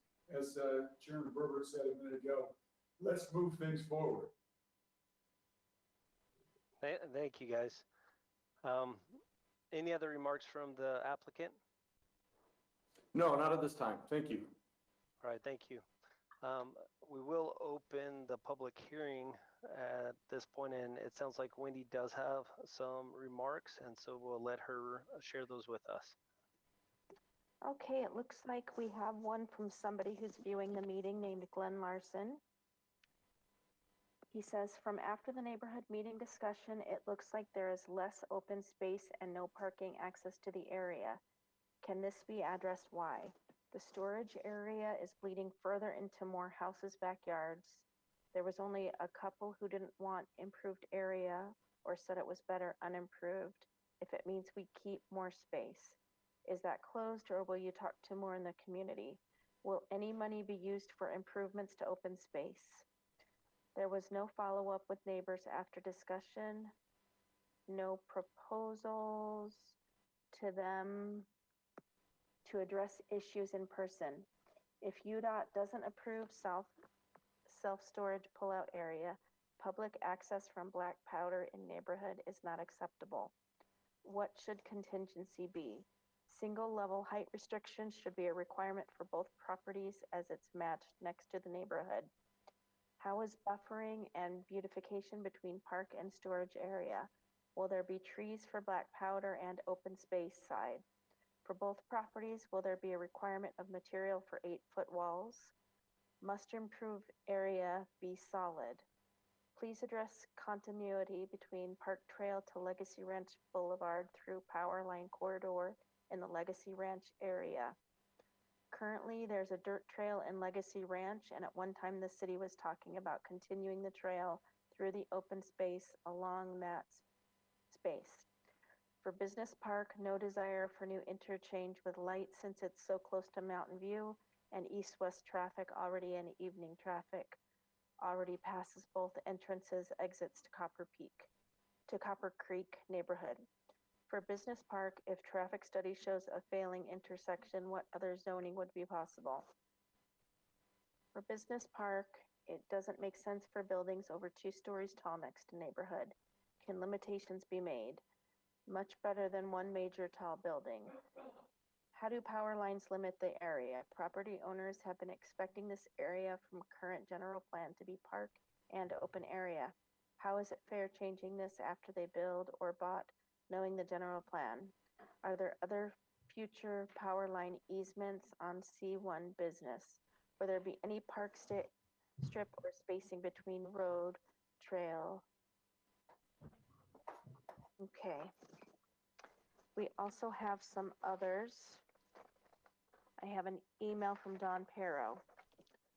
I live in the area in regards to this project and have concerns. First, just looking at this map in the back, not only has the open space look smaller, but the light industrial business park has expanded north in the proposed project. Second, you will be allowing Sunrise 3 LLC to build over the Kern River high pressure transmission natural gas pipeline. I know looking at the map that the recreational vehicle storage yard will be placed there, but there are safety concerns with this. We, as you know, have had a few earthquakes in the area, and if something happened to where Kern River would need to come in and survey and or repair that very large transmission line, it would make it very difficult to do so and take lots of time to respond. There's also the rodent problem that comes with this type of business. I am not sure if you have talked to Pipeline Safety in regards to this or the State Disaster Agency. I have worked in the natural gas industry dealing with developers and builders for 35 years. I think they could put something like this maybe next to the Maverick on 12600 South or some other location. Third, this is really a residential area, not a light industrial business park area. Multiple exclamation points. These people paid extra for the lots that they built their houses on because of the view and the fact that there are 2 utility easements between us and the state road / Mountain View. That should not be touched. Herriman City will still charge higher property taxes. The property value will go down and your citizens will suffer because of this project. Fourth, you should never have any kind of meeting like this until the COVID-19 is over. You are allowing Sunrise 3 LLC to take advantage of the times we are all in. I will be contacting Kern River, the State of Utah's Office of Development, Pipeline Safety, and the Safety Watchdog in the state and an attorney. This developer should not be able to destroy this neighborhood just so Herriman City and Sunrise 3 LLC can make money. where there are other places in the city to put this where it does not destroy any neighborhood. Okay, one more from Heber Deland. He says, leave them green zones, a place for hawks to hunt and birds and bees can live, places free of the concrete that is now overtaking all we see. We also have another one received from Linda Stewart. I received your letter regarding changing 5101 West 118th from Parks Recreation to commercial property. I don't like the proposal. 118 South keeps getting more and more traffic. It's unbearable from 2 p.m. to 6 or 7 p.m. Steady line, stop and go, clear back to 3500 West, especially when school is in session. Too many buildings are going up out here as it is. We don't need any more. We need breathing room, open spaces, peace and quiet. Motorcycles are racing up and down 118 South all the time. They are extremely noisy. There's a nuisance to say the least. There's a lot of other spaces to build on that are not by residential areas. If you want to do anything with it, put in something that will create the least amount of traffic, not more congestion. If they need to widen 118th South, the road will have to be built in that open space. There's nowhere else they could put it. I will say there's only one good thing about the proposal. It would cut down on the tumbleweed population and extreme dust from really bad winds. Please, please just leave the land space as is. It's not hurting anything the way it is now, but if you mess with it, there will be a whole lot of unnecessary traffic out here. Thanks for your service. Please let the people decide. They are the ones who have to live with it, not those wanting to build the land.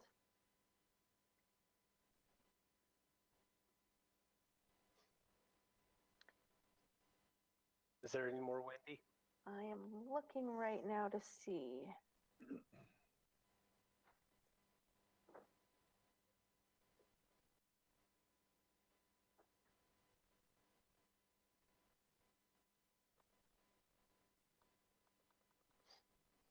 Give me just one moment.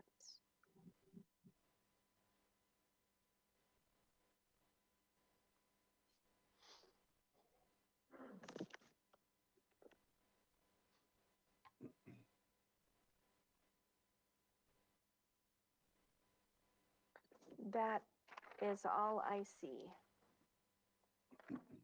All right, thank you so much, Wendy. You're welcome.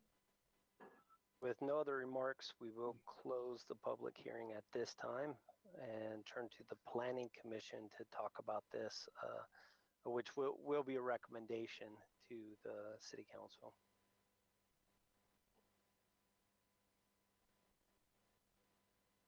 Do a couple of those, Mr. Chairman, could we respond to a couple of those comments from the public? I'm okay with you responding to a couple of them, and I will have a couple questions for you in a second as well. Thank you. You want us to respond now then? Yes, Thank that's you. fine. This is Bruce Green of Council again. Just as to three of the issues, it's a little ironic to say we're taking advantage of COVID-19 since we've been trying to get this thing approved for 2 years, and the first draft of the development agreement was literally August of last year. I sort of take offense at that. We've been trying. The second question, the first question, I won't talk about the planning issues, but the pipeline safety. I've reviewed Kern River. I've worked in the Kern River easement on a number of projects. We comply with the Kern River. Obviously, we have to comply with Kern River's easement requirements. That's a private restriction, not a public restriction, but we completely comply with all of the restrictions of the easement. So there's no issue on that. Regarding the UDOT access, the way to develop and also the easement, the access off Black Powder, there's no way that the Black Powder access would be a permanent access. And the way the development agreement is written, if we don't get, with the assistance of the city, the UDOT access off the right in and right out into the storage, then the storage simply isn't allowed, because you can't do storage without UDOT access, because we've never wanted to nor intended to access through black powder. So those are, the black powder references are red herrings. All right, thank you for your remarks. At this time, let's go to the Planning Commission for some remarks, and let's talk through this a little bit and just see where we're at with thoughts.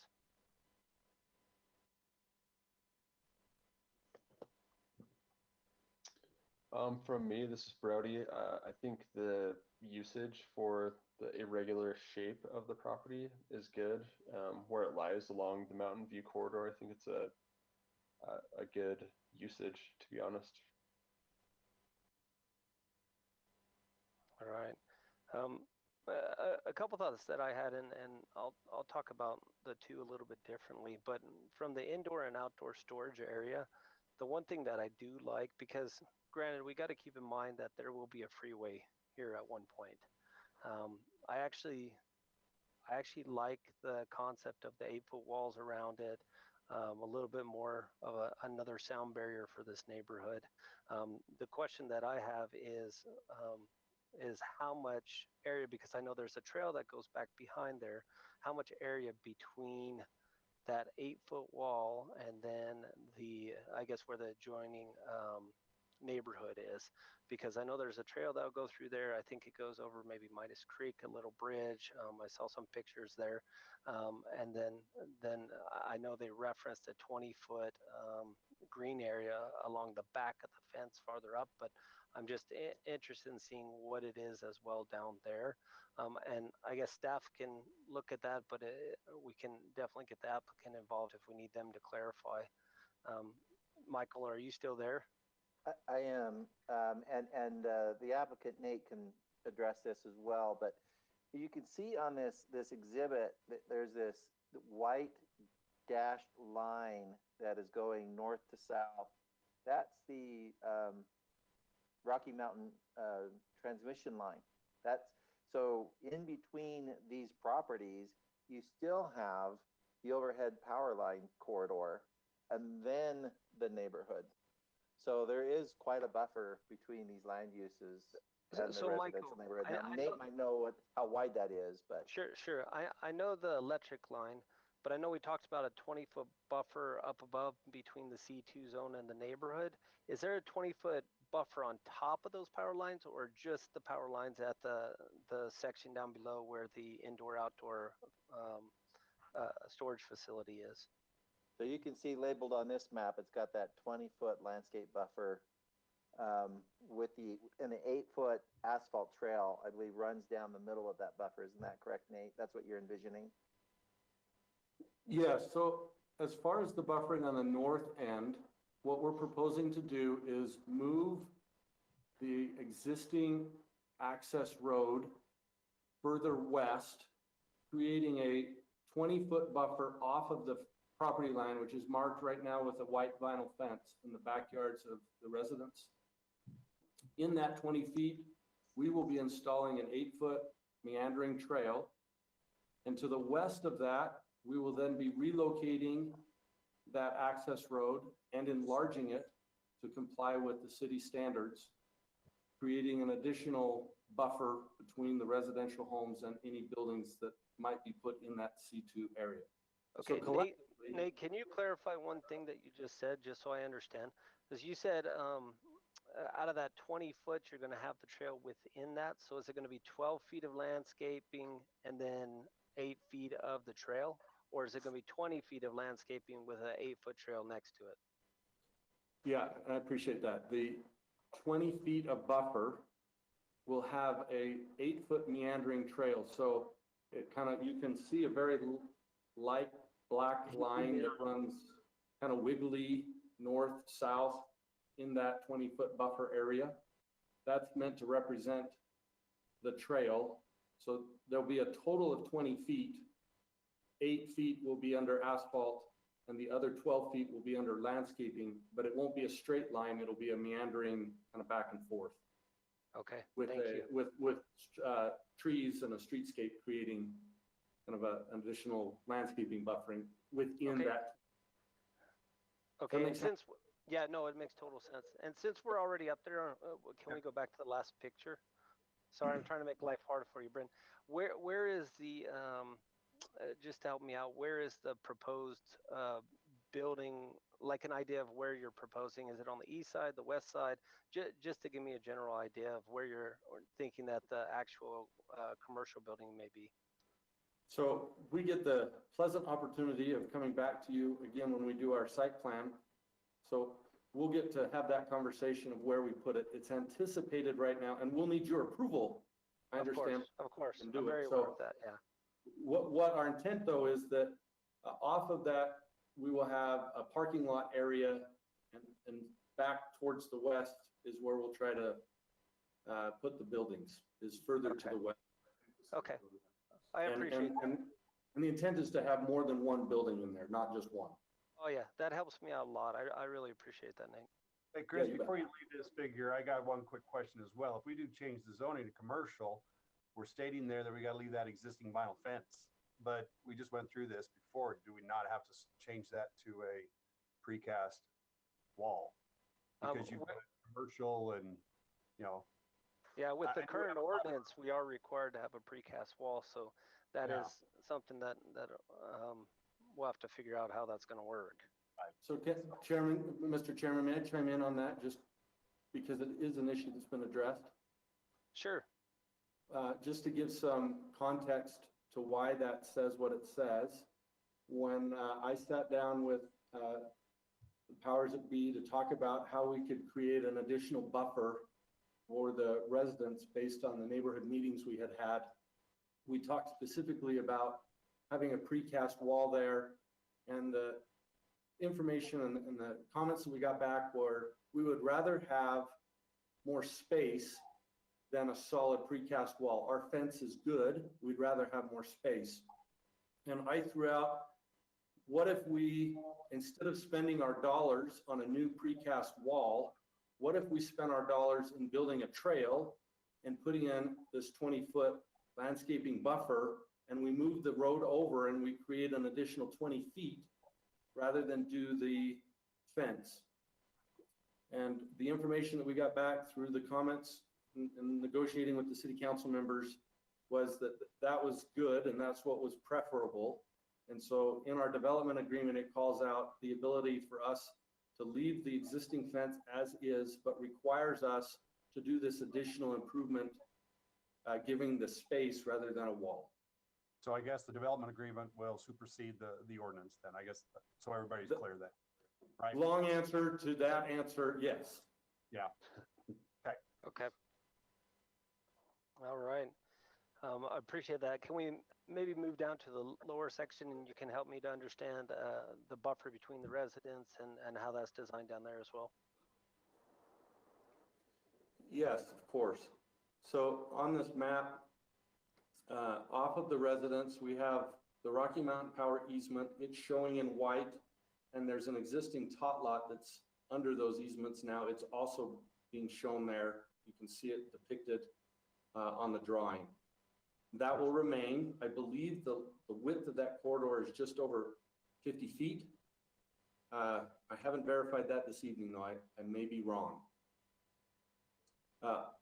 Off of that, on our east boundary, the west side of that easement, we have agreed in the development agreement that we will put in a precast wall that is 8 feet tall. The 8 feet is different than your ordinance. It's something that we agreed to because of the comments made by the residents that they would rather have a higher barrier there to help screen the outdoor storage from the trail corridor and their backyards. All right, thank you, Nate. Does that answer your That answers question? my questions. There might be other questions from the planning commission, but that answers mine. I have a question. So in regards to the development agreement for the area of the south storage area, from what I understood on page 180 of our packet, I believe it's 28 of the MDA. Are you guys, so you guys will have to, what type of screening are you guys doing? You're just doing the 8-foot precast wall, right? Yes. Around everything, okay. Around everywhere that green line is showing. Okay, We won't be building that along the Mountain View corridor where that's a UDOT road and somewhat restricted in what we can and can't do along a UDOT road, but everywhere else we've agreed to put up that 8-foot fence. okay, sounds good, thank you.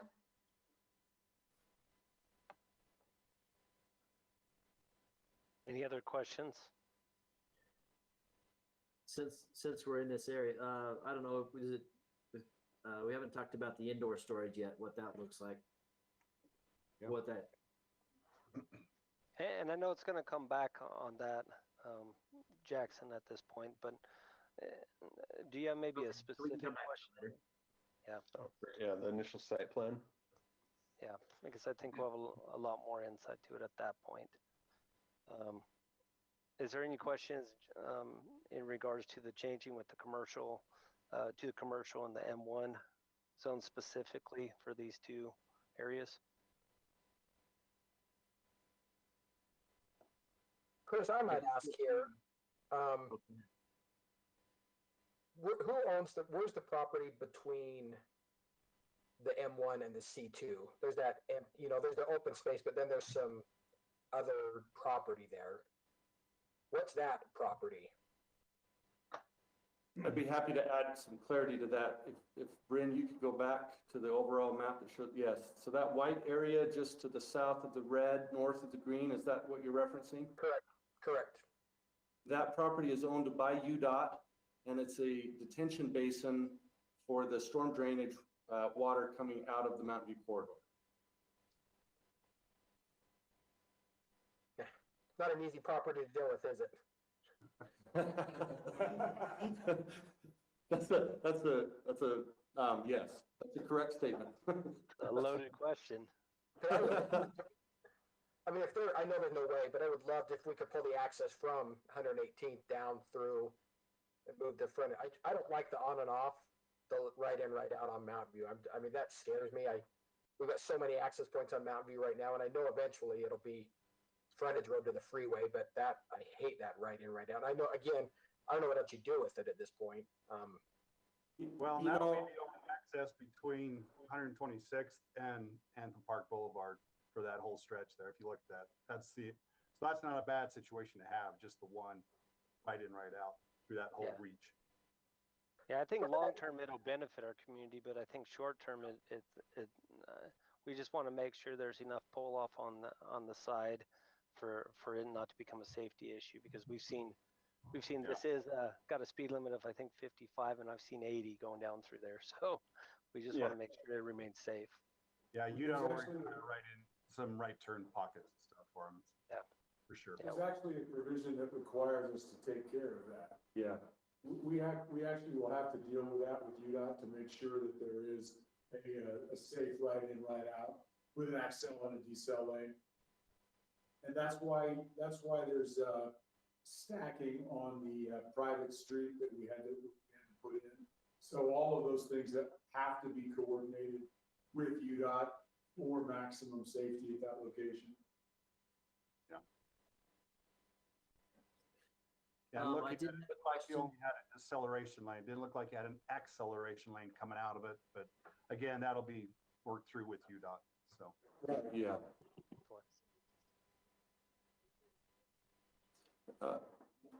See, I've got a separate or a different question if we're done with the access. Yeah, I think, is there a question for the applicant, Jackson? Is that what you're asking? Yes, on the open space, and I don't know if I assume this is applicant. It may be Bryn. I know at one point earlier, there had been proposal for soccer fields and those things, and now there isn't. Was that to accommodate residents that we're not doing a soccer field now?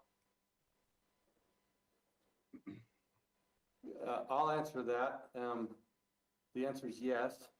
Based on the neighborhood meetings, there was strong opposition for us to provide improved soccer fields in that location. Okay. Our original proposal showed coming through the red C2 zoning area down the access road, installing a parking lot, and then accessing that green area with 2 soccer fields. The concern from the residents was that there would be those who wanted to use the soccer fields that would come up through the neighborhoods and park in their neighborhoods and try and access those fields along their streets and in front of their homes. And there was a very strong sentiment that that property should not change. At least those were the loudest voices in the meeting. And afterwards, in discussion with a couple of the council members who were there, we offered to just simply donate to the city free of charge the entire property that's outlined there. And then in the future, if you as a city wanted to do something else with it, it would be your prerogative. It's your property. You can make that decision with what you want to do. Okay. Anything else specific to the applicant? All right. I think at this time we'll thank the applicant, and then we'll just turn to the planning commission so we can talk about this project. Guys,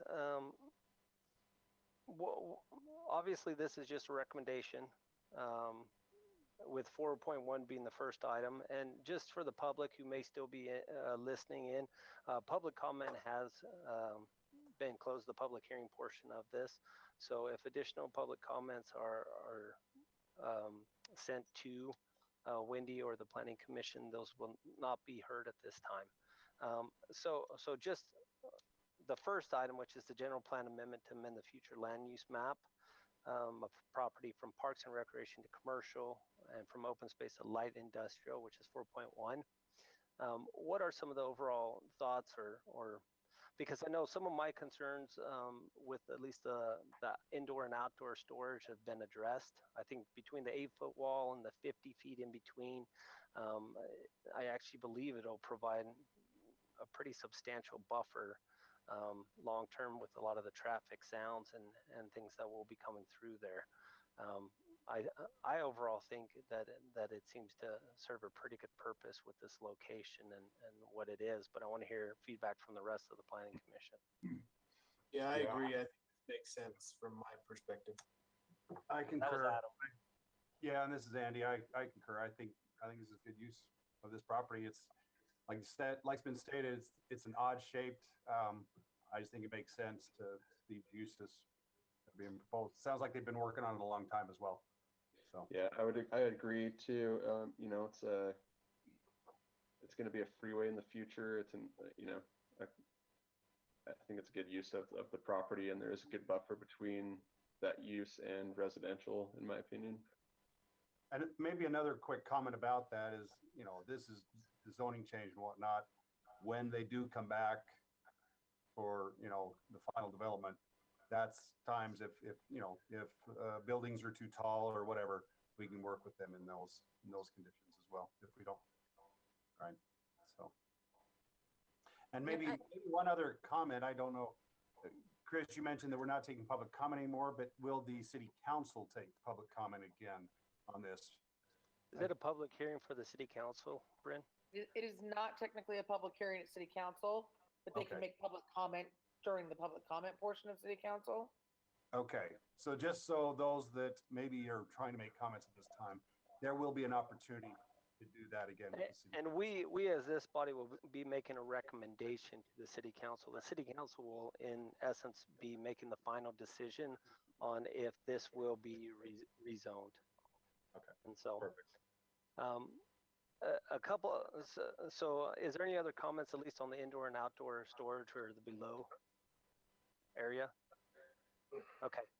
If there's not, then I do have a couple thoughts on the C2 zone up above, because I know one of our ordinances, precast wall. It seems like the MDA has addressed to remove that section. Has the MDA been signed, Bryn, on this property? No, this is Mike. I'm sorry. Yeah, it is still a draft. This still has to go to the city council. And I know there was some discussion that maybe the MDA supersedes that standard. I think we need our city attorney to weigh in on that issue, whether or not that can be done with the MDA. I think a lot of these concerns we heard tonight, as Chris, you mentioned, would be addressed through the site plan, the conditional use review. But the applicant has certainly tried to listen. Obviously, he can't please everyone. I think we'll still work with the MDA in response to many of the comments we've heard tonight, and see if we can't find agreement between the city and the applicant on some of these issues.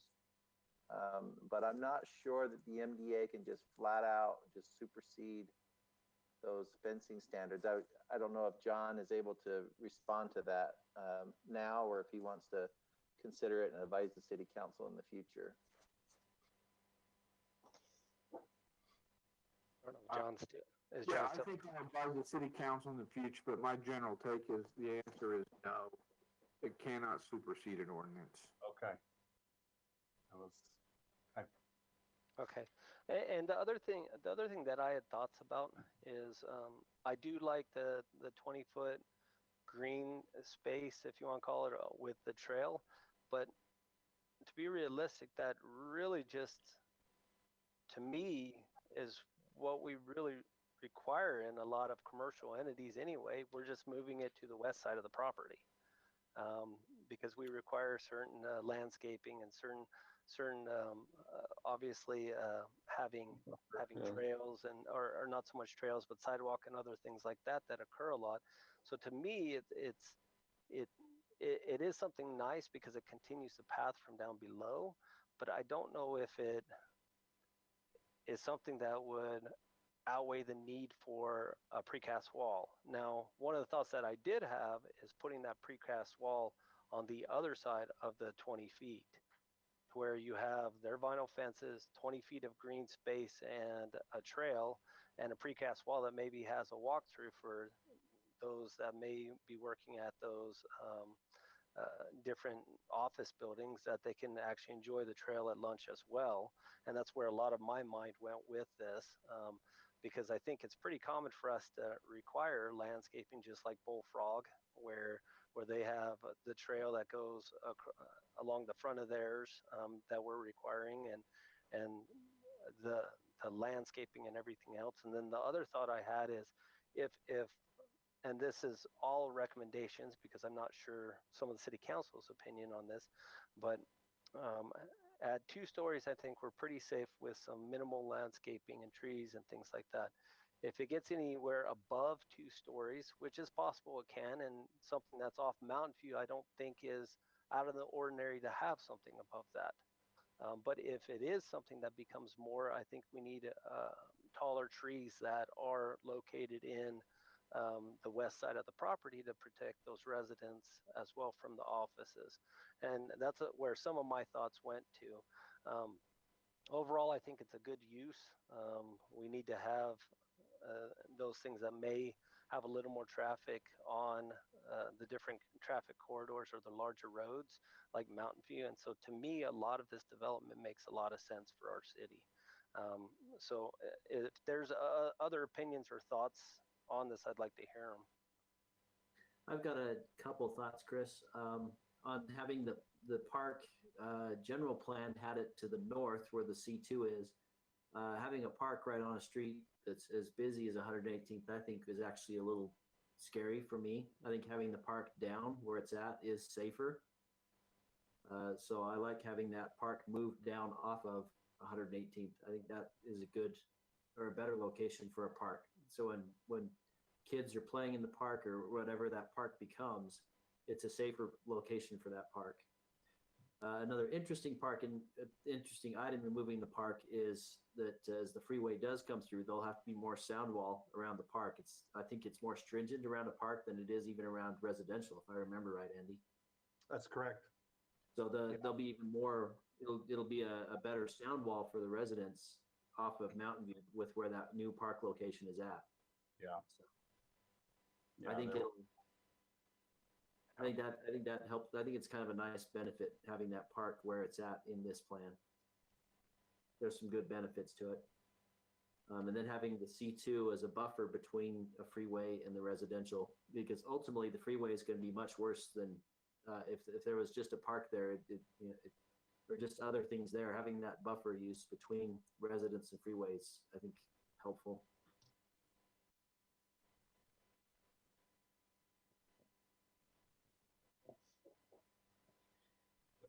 I think there's some. Mike, so I, Go ahead, Cody. oh, sorry.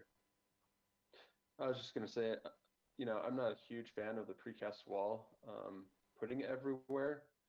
I think there's more, organic barriers that we can create in certain instances. I don't know, me personally, I like screening with trees and plants and things of that nature versus putting up precast walls.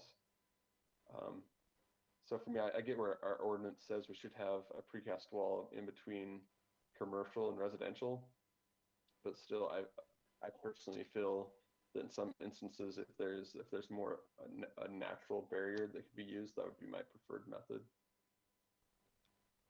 Yeah, can we get a variance if we do get that? Right? Are we allowed to make that variance? We're not as our body. No, we We'll can't. have to come Yeah. through the city council and their master development agreement, I assume. Yeah. Yeah. I just want to make sure. Yeah. Okay. And I think a lot of the reasoning behind that is just to protect in between those two different zones long term, because we all know vinyl, wood, and any other type of fences, they just don't last the same. Yeah. Maybe staff can answer this question, Chris. Where does the trail, is the trail coming through the middle of that park area now? Yeah.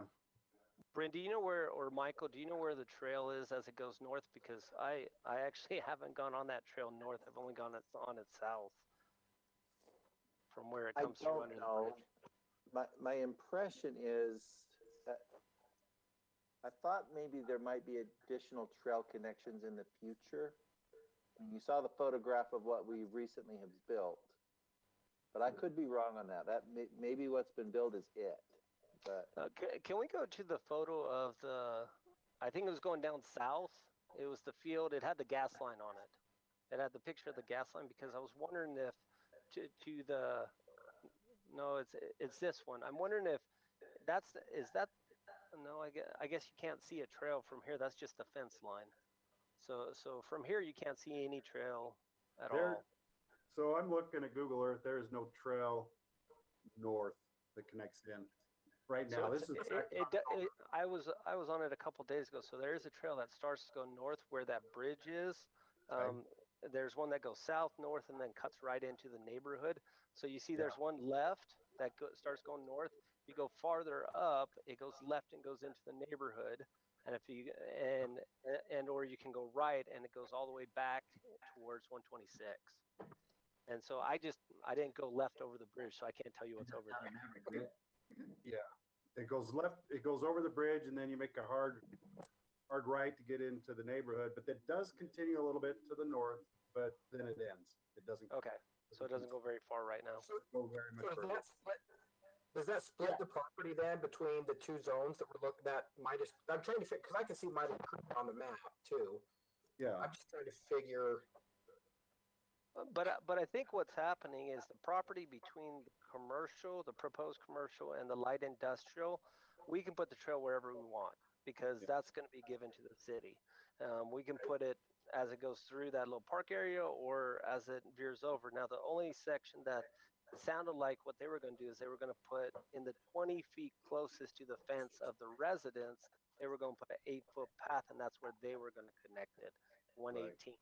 So I think it sort of gives a general idea. The only section I don't know is the one in the middle, which is really going to be determined more by the city, it sounds like. Yeah. And maybe I should get to where I'm going with this. Because Nate made the comment that they had talked about a road down to some soccer fields in that area. I don't struggle with the storage units off of Mountain View side, but I don't like there's a park right across the street where it kind of hits that circle in the neighborhood, and there's a park right there. I think I think if you could somehow swap those two properties, and have a road come down into the storage area from that 118th rather than off of Mountain View, and have park right there that might, that might feed from the Midas Creek Trail if it's possible. I like I said, I can't tell. That's what I can't tell where it's at. But then it would kind of go down into the other. They've got that top lot right there. He talked about. To me now, that top lot is that top lot. The bridge and the trail. Right. Yeah, I don't know if that splits the property now, or I don't. That's what I'm trying to figure out where it's at. Trail there. Yeah, you'd have to do another crossing of Midas Creek for that access to get into that. I don't know if that you'd really mess up that open space there with another access through that. And that's what I'm not saying. I don't want another access. That's why I was questioning where the access was. Because if it was no, I know what you're saying. You'd rather swap the green and the blue right there, right? Is what you were kind of talking about. Right, and the parcel space. I mean, an odd space like that makes more sense for a park. But you get a regular rectangular shape. To me, that's easier to build an industrial. That's to me that would be easier to work with that way. But there's no access. There's no easy access to get to that green, so that's why that's a park. You're only getting into that via the trails. But if he made the comment that they were talking about getting soccer fields there, it didn't sound like they stopped that because of the road. They stopped that because of the residents. The residents. Yeah. But I think also the other thing that was said was is it will be given to the city, so the city at a later point, if they want to, can decide to do something with that property. Yeah, I can understand where they're coming from. This could be a logistical nightmare like Blackridge is for that neighborhood up there sometimes, with people parking in the neighborhood, and because I don't know if there would be enough parking elsewhere. And so I can understand some of the concerns from the residents, to be honest. But right now, and I'm not recommending soccer fields. I'm a soccer. You guys know I'm a soccer guy, and I don't think this is a good spot for soccer fields, to be honest. I picture it more if it's tied to the trail. It could be just a park again off the trail, just more open space that ties into that tot lot already there, that ties into the park across the street from that tot lot in that neighborhood. That's the only place. I just don't love the self-storage right off the freeway, to be honest. Yeah, so. I think the Parks and Rec will come up with something that works well for that area.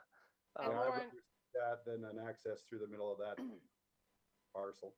So the other thing to remember is that Midas Creek drainage is a floodplain, which is the other reason that's why the open space is there, because there is a floodplain through there, so they couldn't put any buildings there.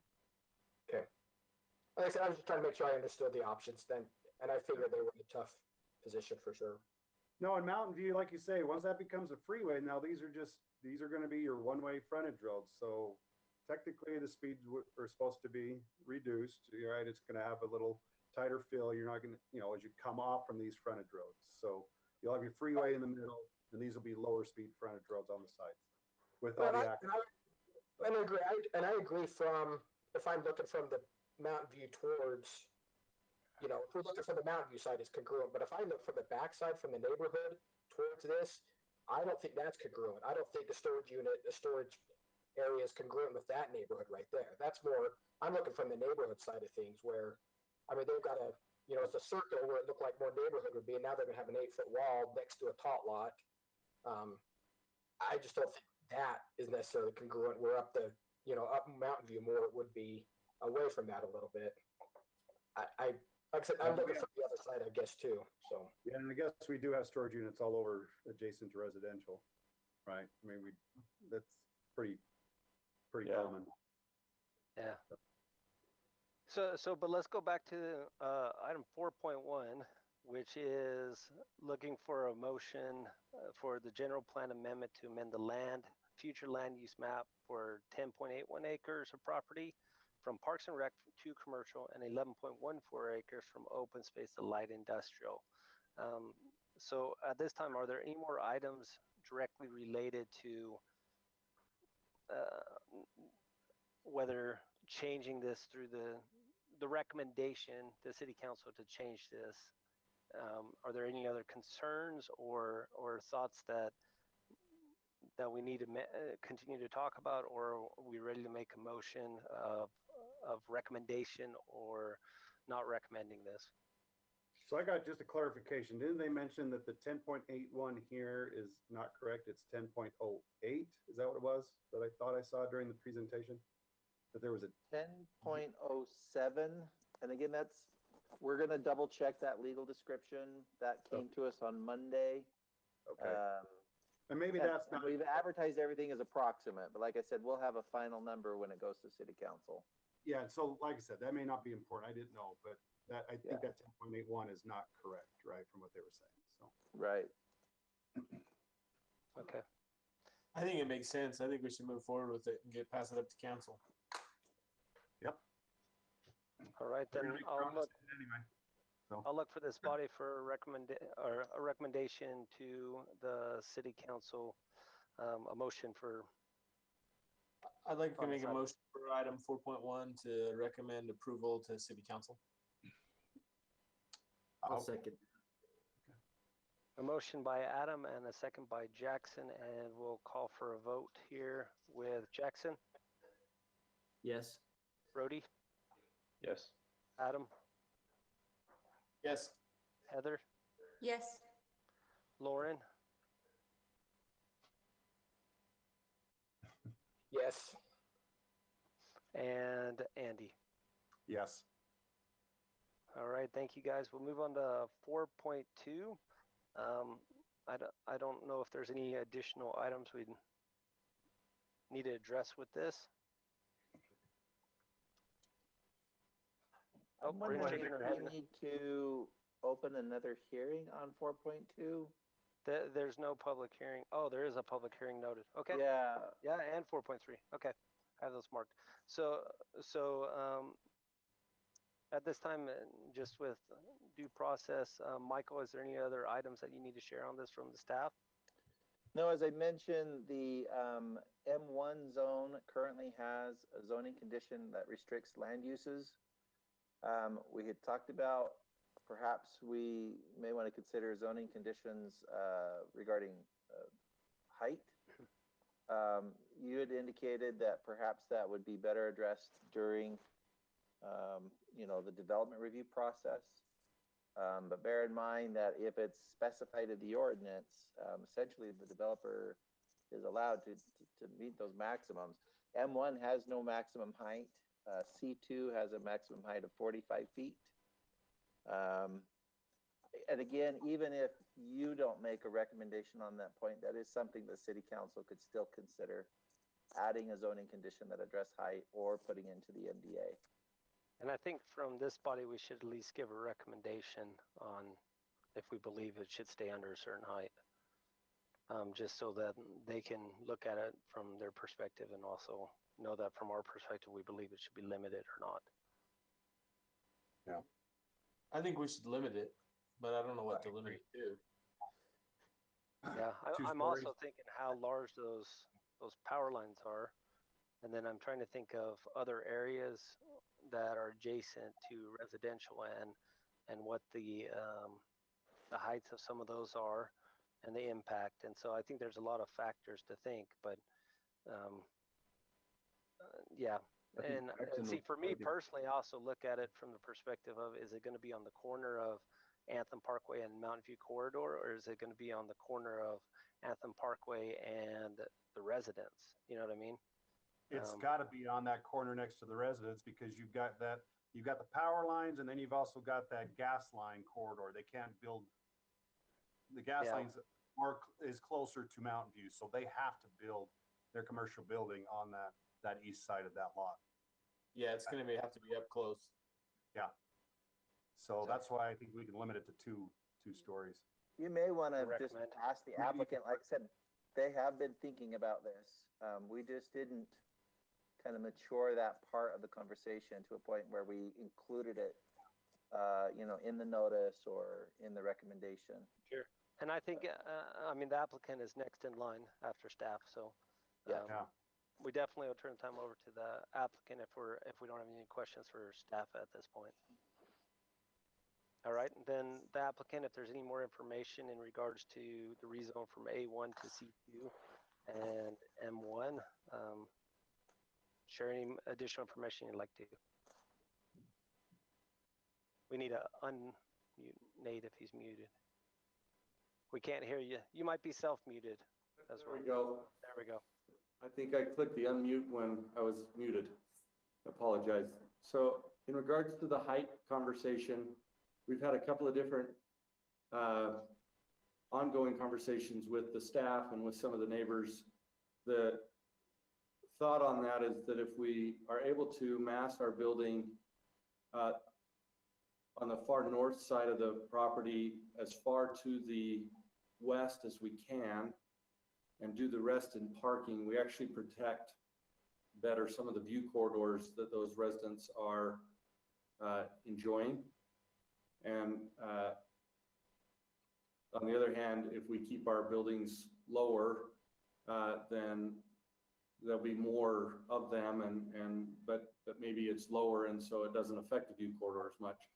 Our commitment has been that before we bring you a site plan, we will do a view corridor study and look with the impact that we'll bring and identify and work through that issue at the point when we have a site plan application in front of you. I just don't have enough specifics at this point in time to be able to specifically say this is what we're asking for and why. Sure. Thank you, Nate. Any other comments or any more information you'd like to share on this one? I know we've talked about it a lot already.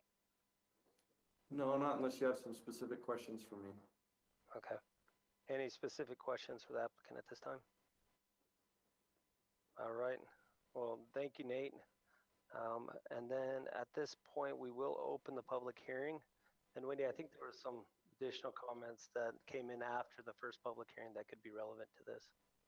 Yes, we do have two comments. One from Brooke Hardy. Has there been any consideration changing the C2 zone to OP zoning? It seems to be a more appropriate zone for commercial next to residential. A comment from Glenn Larson. Should also consider large easement for if 118th tracks line goes in along the road. Let me see if we've received anything else.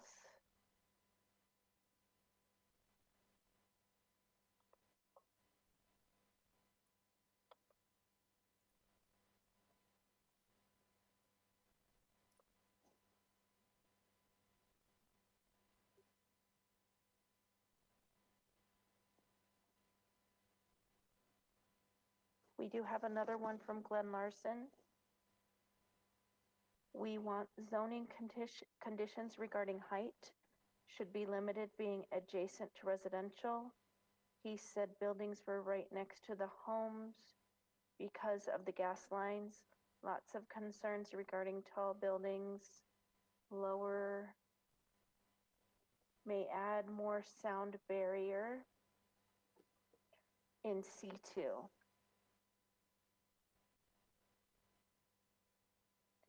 And it looks like that's it for the comments. All right, thank you, Wendy. At this point, we'll close the public hearing for item 4.2 and turn to the Planning Commission.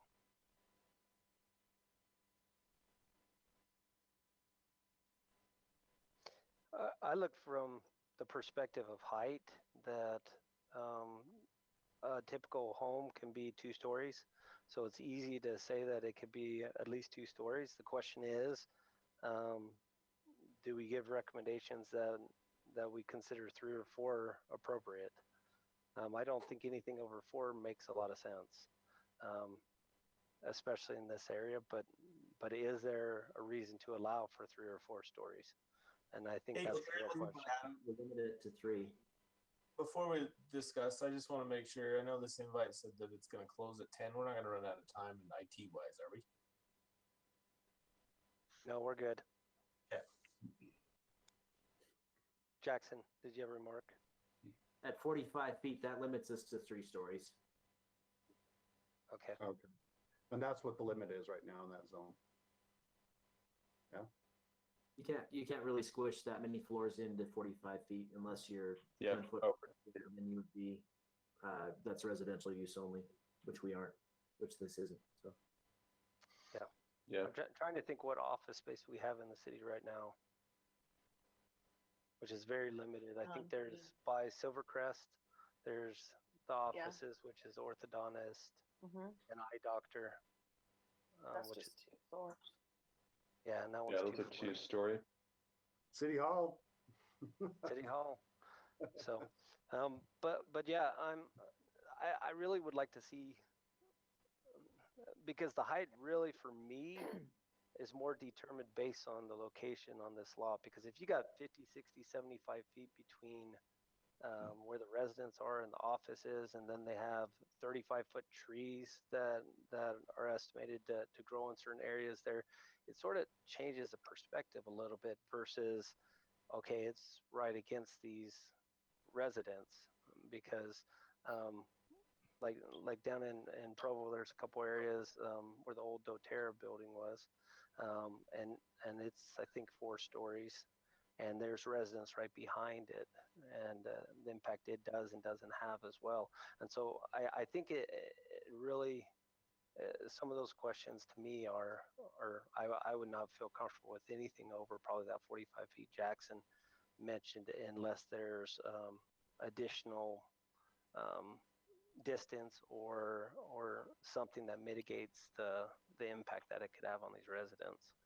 Yeah. So I think we should set it at 45, and then they can always come back if they want to go higher.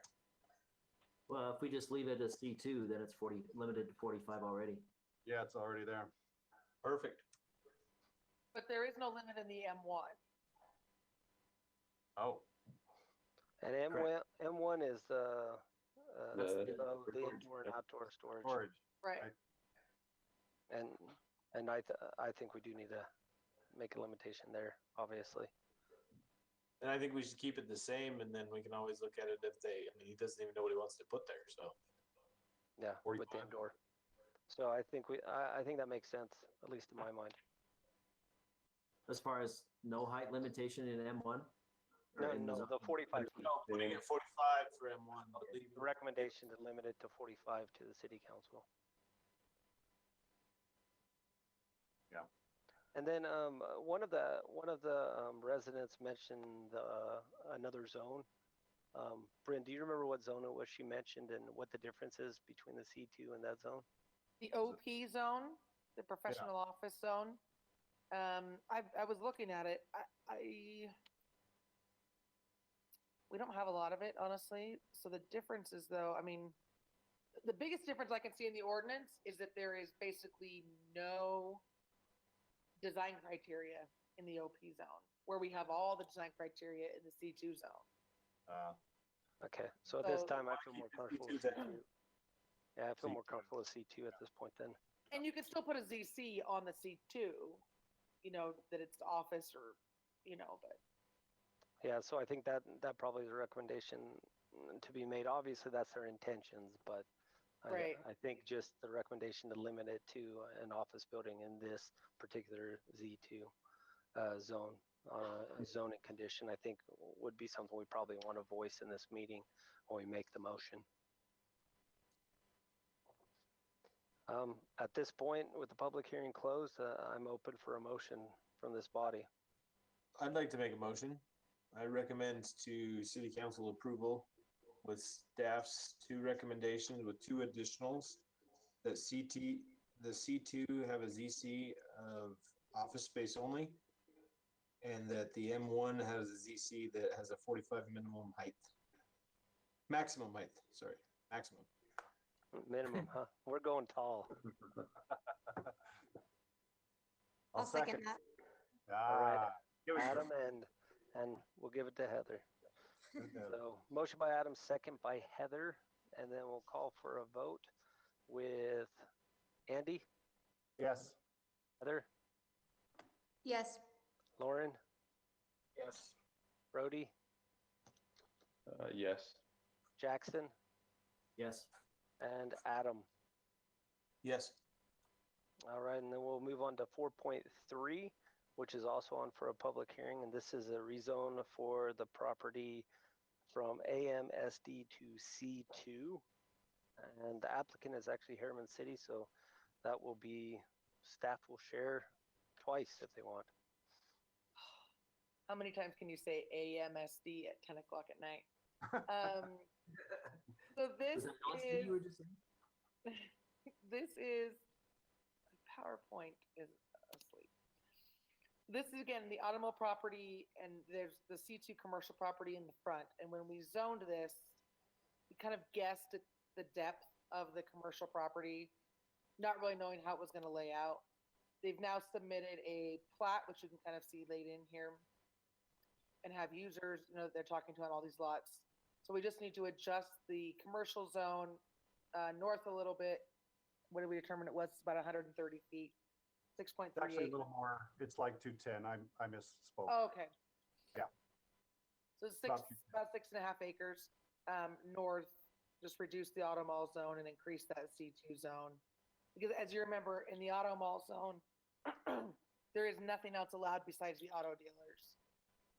So we need to increase that commercial zone a little bit to allow some of those restaurants and other users we're talking to here. So this is on for public hearing. This one's pretty straightforward. All right, then we will open the public hearing at this time. We have not received any comments. All right, then with that being said, we will close the public hearing and go to the Planning Commission with any questions for staff or a motion. I have a question. Does this limit the number of auto dealers that could potentially come into the space? Like, I don't know what their minimum space is, and if we're like losing one because we're extending. No, this is kind of always, we always had it kind of laid out in a fuzzy, general way. But this won't limit the way I think we have 8 dealers in there, and this still would be the same. Okay, just want to make sure that was the case. This is Mike. In fact, I think this is actually closer to the district map that's in the zoning ordinance, the zoning text. But as Bryn said, we just didn't know the actual depth that we were planning on having that commercial frontage. But this is actually more in line with the original intent for the auto mall zone. We don't see you with the applicants you're working with now, then this is probably pretty much the last adjustment you think you'll need on this end. You don't see it change. Yeah, this should be the only time we need to adjust it. Yeah. Right. I have no comment. Makes sense to me. Yep. All right, let's make a motion on the AMSD. I'll go ahead and make a motion that we recommend approval of item 4.3 to the city council with, I guess there wasn't any additional recommendations. We'll leave it at that. I'll second that. Motion by Andy and a second by Adam. And we'll call for a vote. We'll start off with Jackson. Yes. Brody. Yes. Adam. Yes. Heather. Yes. Lauren. Yes. And Andy. Yes. And that is the last item under the legislative items. So are there any additional comments by this body? I have an additional comment. This is more just like a safety recommendation. With the Herriman Town Center work being done right across from the City Hall, my recommendation is to have a temporary fence put in between the houses and construction being done on the west side. That's more of a safety concern that I've noticed, and I just want to bring that up. That's true. We do not have a temporary fence, which is usually a requirement, isn't it, Bryn? Yeah, I just see a large vehicle. That would be an engineering requirement. Okay. But I will certainly talk to them. Yeah, there's definitely a couple spots that temporary fence is pretty essential. Thank you, Brody. Yeah. And with nothing else or any other comments? All right. Future meetings, Wednesday, May 13th, 2020 will be city council meeting. Then Thursday, May 21st, 2020 will be planning commission meeting with Wednesday, May 27th, 2020, another city council meeting. A motion to adjourn? So moved. So moved. All in favor? Hi. Aye. Aye. Any opposed? No? Okay. Thanks, No. guys. Have a good Yeah. weekend, Thanks, everybody. everyone. Good work. Yeah. Take care.